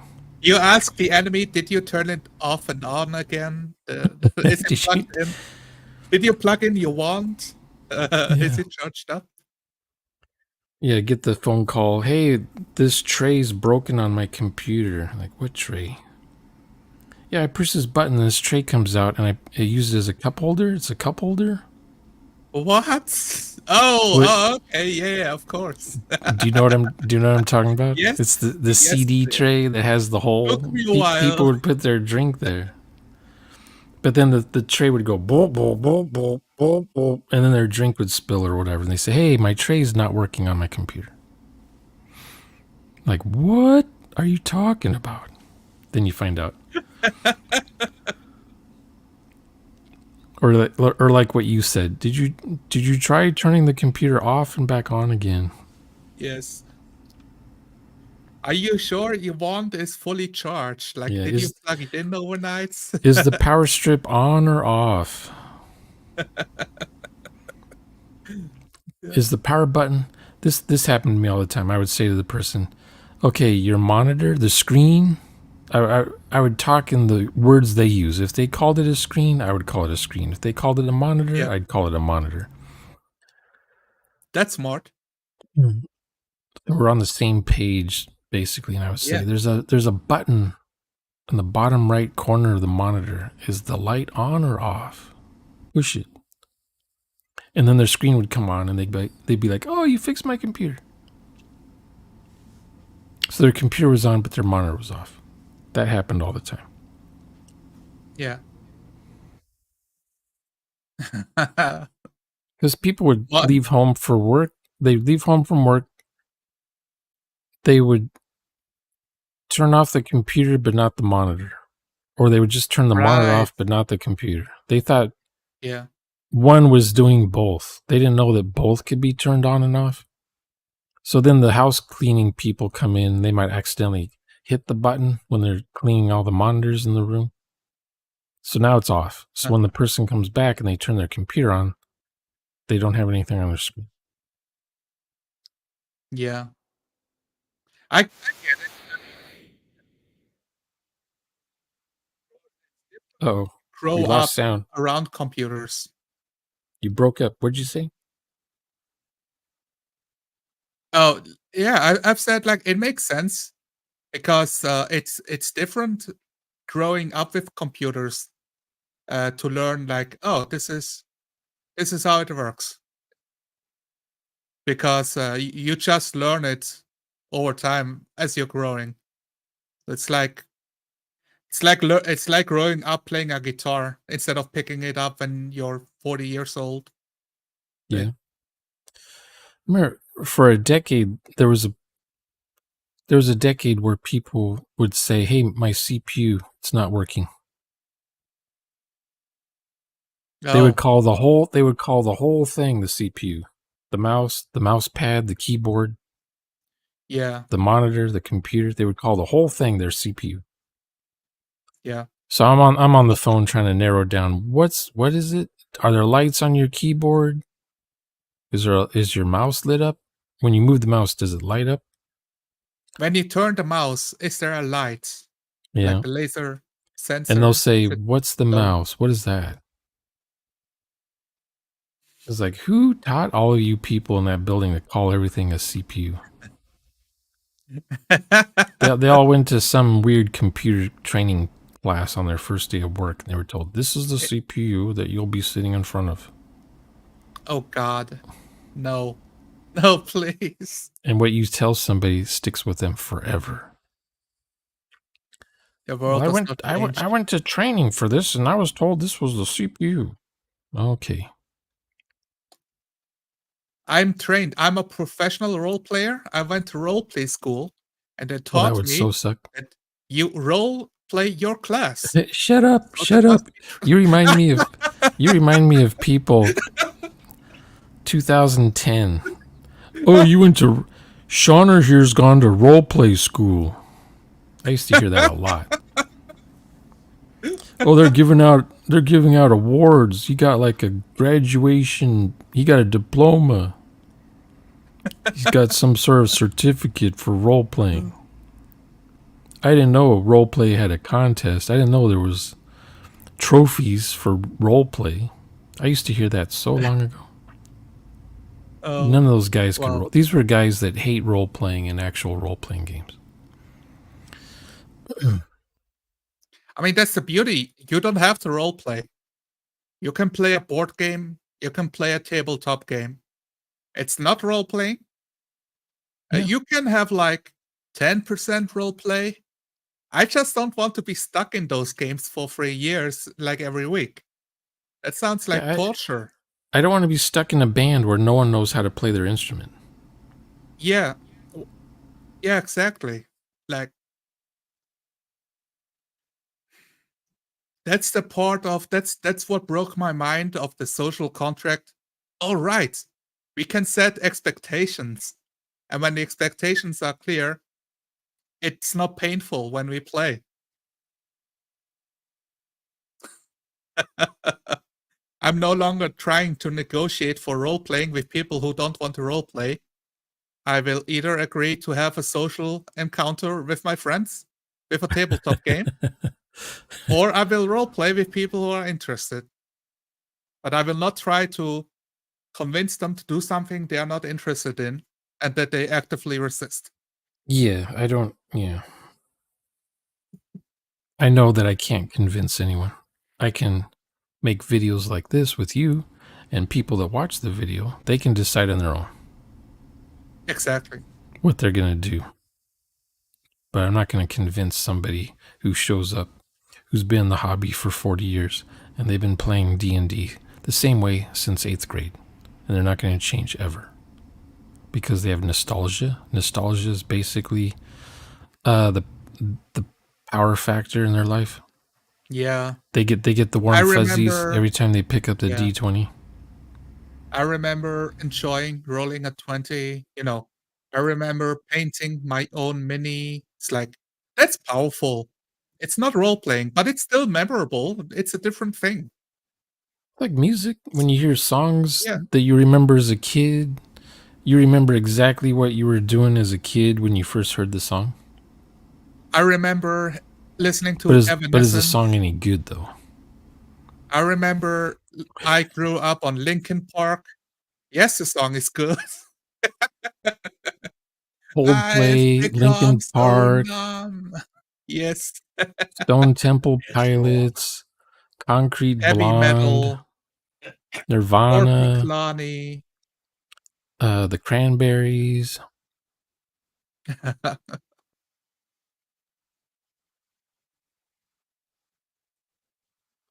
Yeah, I like the So music in the 80s. I was an 80s person, so I liked all the new wave stuff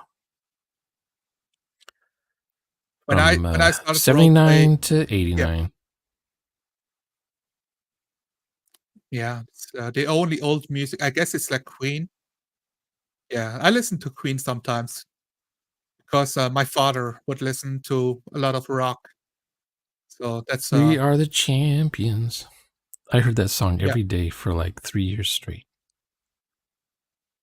The other ones, it's not a Queen song, but, Another One Bites the Dust song.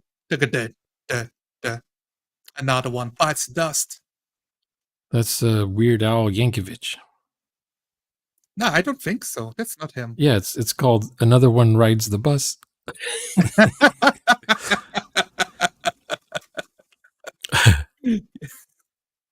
Yeah, you No, know. that is a Queen Yeah. song though. Oh, is it? Oh, man. It is I a guess Queen song. I guess I'm uncultured. If you ever okay, Highlander, you need to see Highlander. Yes, I've seen that. That whole entire Damn, you're movie right. How did is I get this wrong? Queen. that whole entire movie is a Queen album. I think they wrote all Highlander. the music for that movie. I don't know if there's a Highlander. Is there a Highlander soundtrack? It would just be basically a Queen record at that point. Was it telling me that Highlander is science fiction? What? 1986? Am I looking at the right thing? Everything is science fiction. No, it should be saying fantasy because technically everything is fantasy.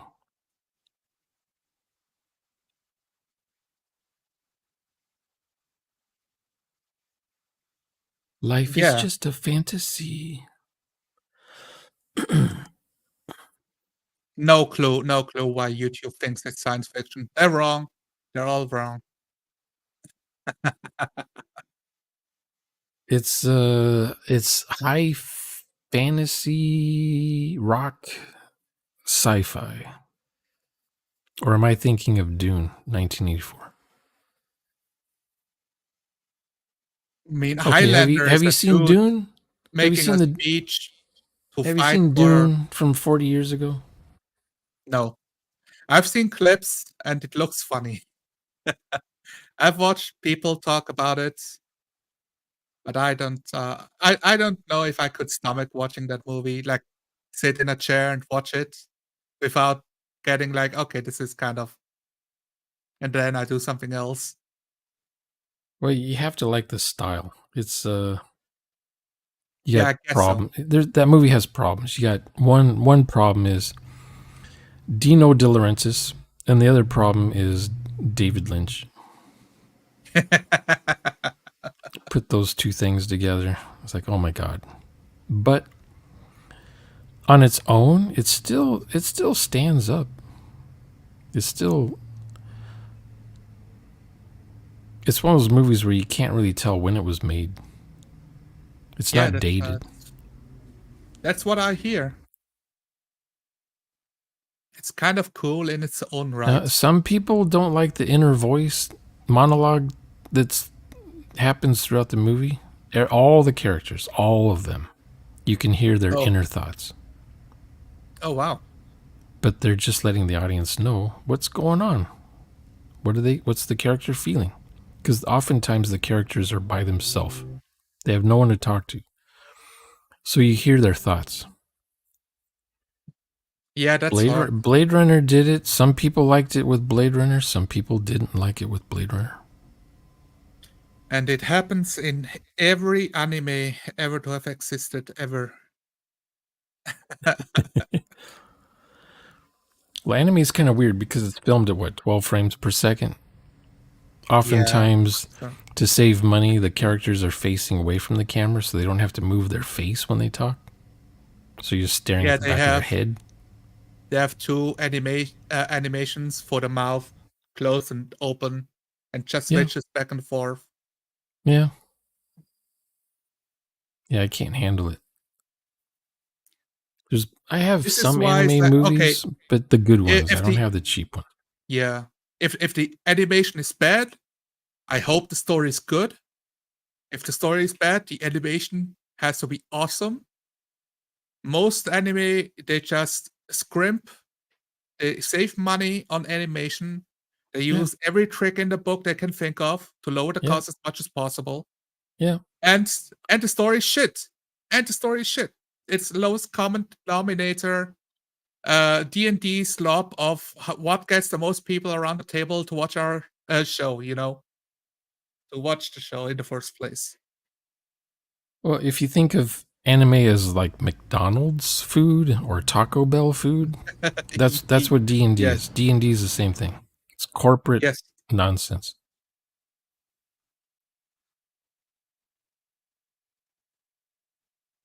It's quantity over quality. They don't want you to learn how to role play because you are no longer dependent on the rules they sell, on the books they sell. Well, oftentimes the person running a D&D game session is a control freak. They have some weird twisted idea of what the session is going to be about, and they're going to force the players through their little torture chamber, or they're going to force their players to listen to their story that they want to read to the players. The GMs are a hybrid Disneyland storyteller / I don't know, adjudicator of die rolls or something.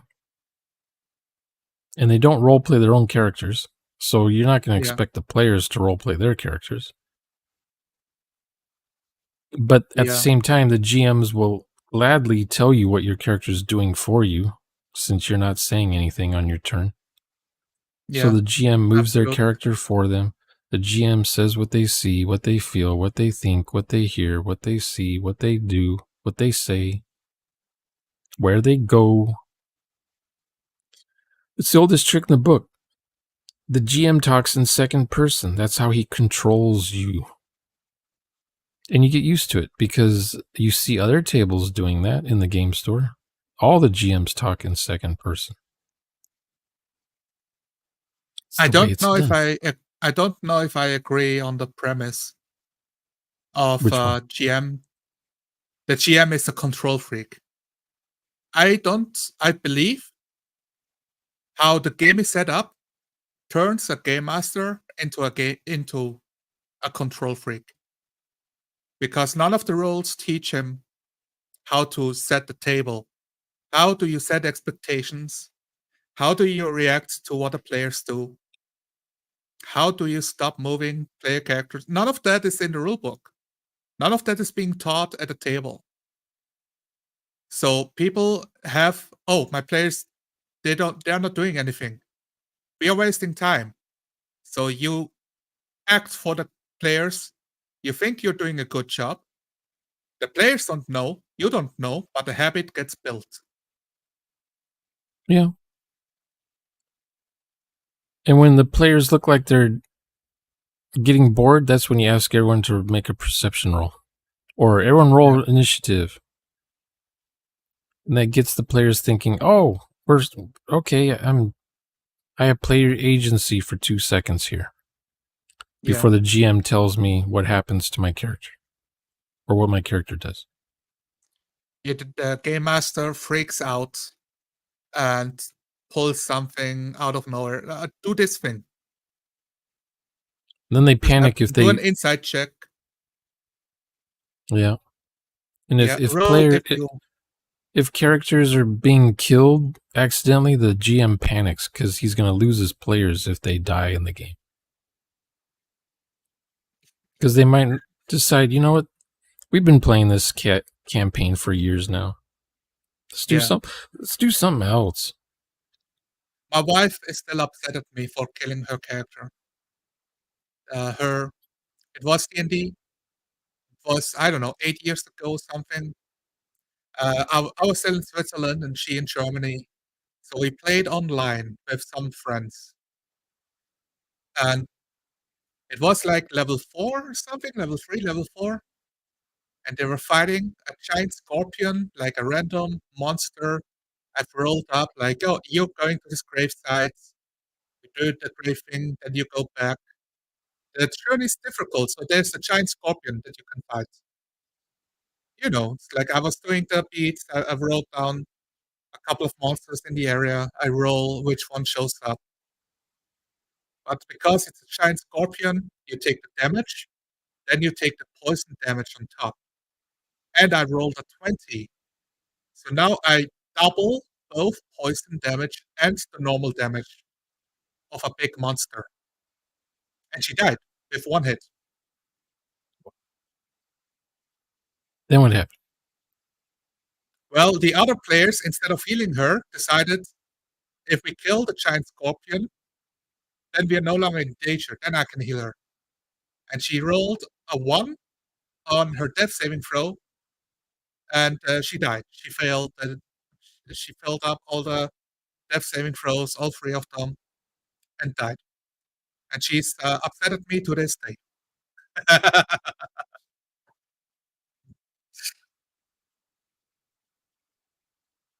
not upset anymore.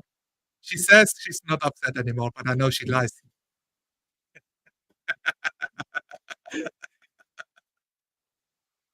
Well, Zonalar, I have to get some sleep. Yeah. Oh man, I'm keeping you up. We said we would talk for like 2 hours. We lied. I gotta sleep so I can get up again later today. Because I've been up all night. Thanks for the talk. This was cool. We gotta keep doing these kinds of videos. Whenever we come up with some topics to talk about. Yeah. Because the more we do these live streams, the more people will find you. After the stream, I'll put your channel in the description of this video. Thank you. Because like you said, you know, you found Nicholas from the RPG Crusade site. Yeah. I don't know if that site's still being pushed or marketed or advertised. That seems like a good way for people to find each other, though. Yeah. I like the Discord because you just can talk to people and get in a voice chat if you want. And yeah, you find out where they're from. You know, age. What was it people used to say back in the 80s? ASL. Yeah. You all know what the S stands for. Okay, I always thought L meant I always thought that L meant language. Oh, okay. But yeah, So, because location, I was right? always talking to people from other countries. Right, And right. I would put English and they would put Russian, whatever. But then somewhere I figured out, it means location? It's like, really? But when I was a kid, you were never in the same location as someone else. Never. You were always talking to somebody in another country or another state. Right. I see. But now you can, you're just down the street from me. Oh, you're at Walmart. I'm at Walmart. Anyway, I got to get going. Yeah, let's wrap it up. I will see you later. Goodbye.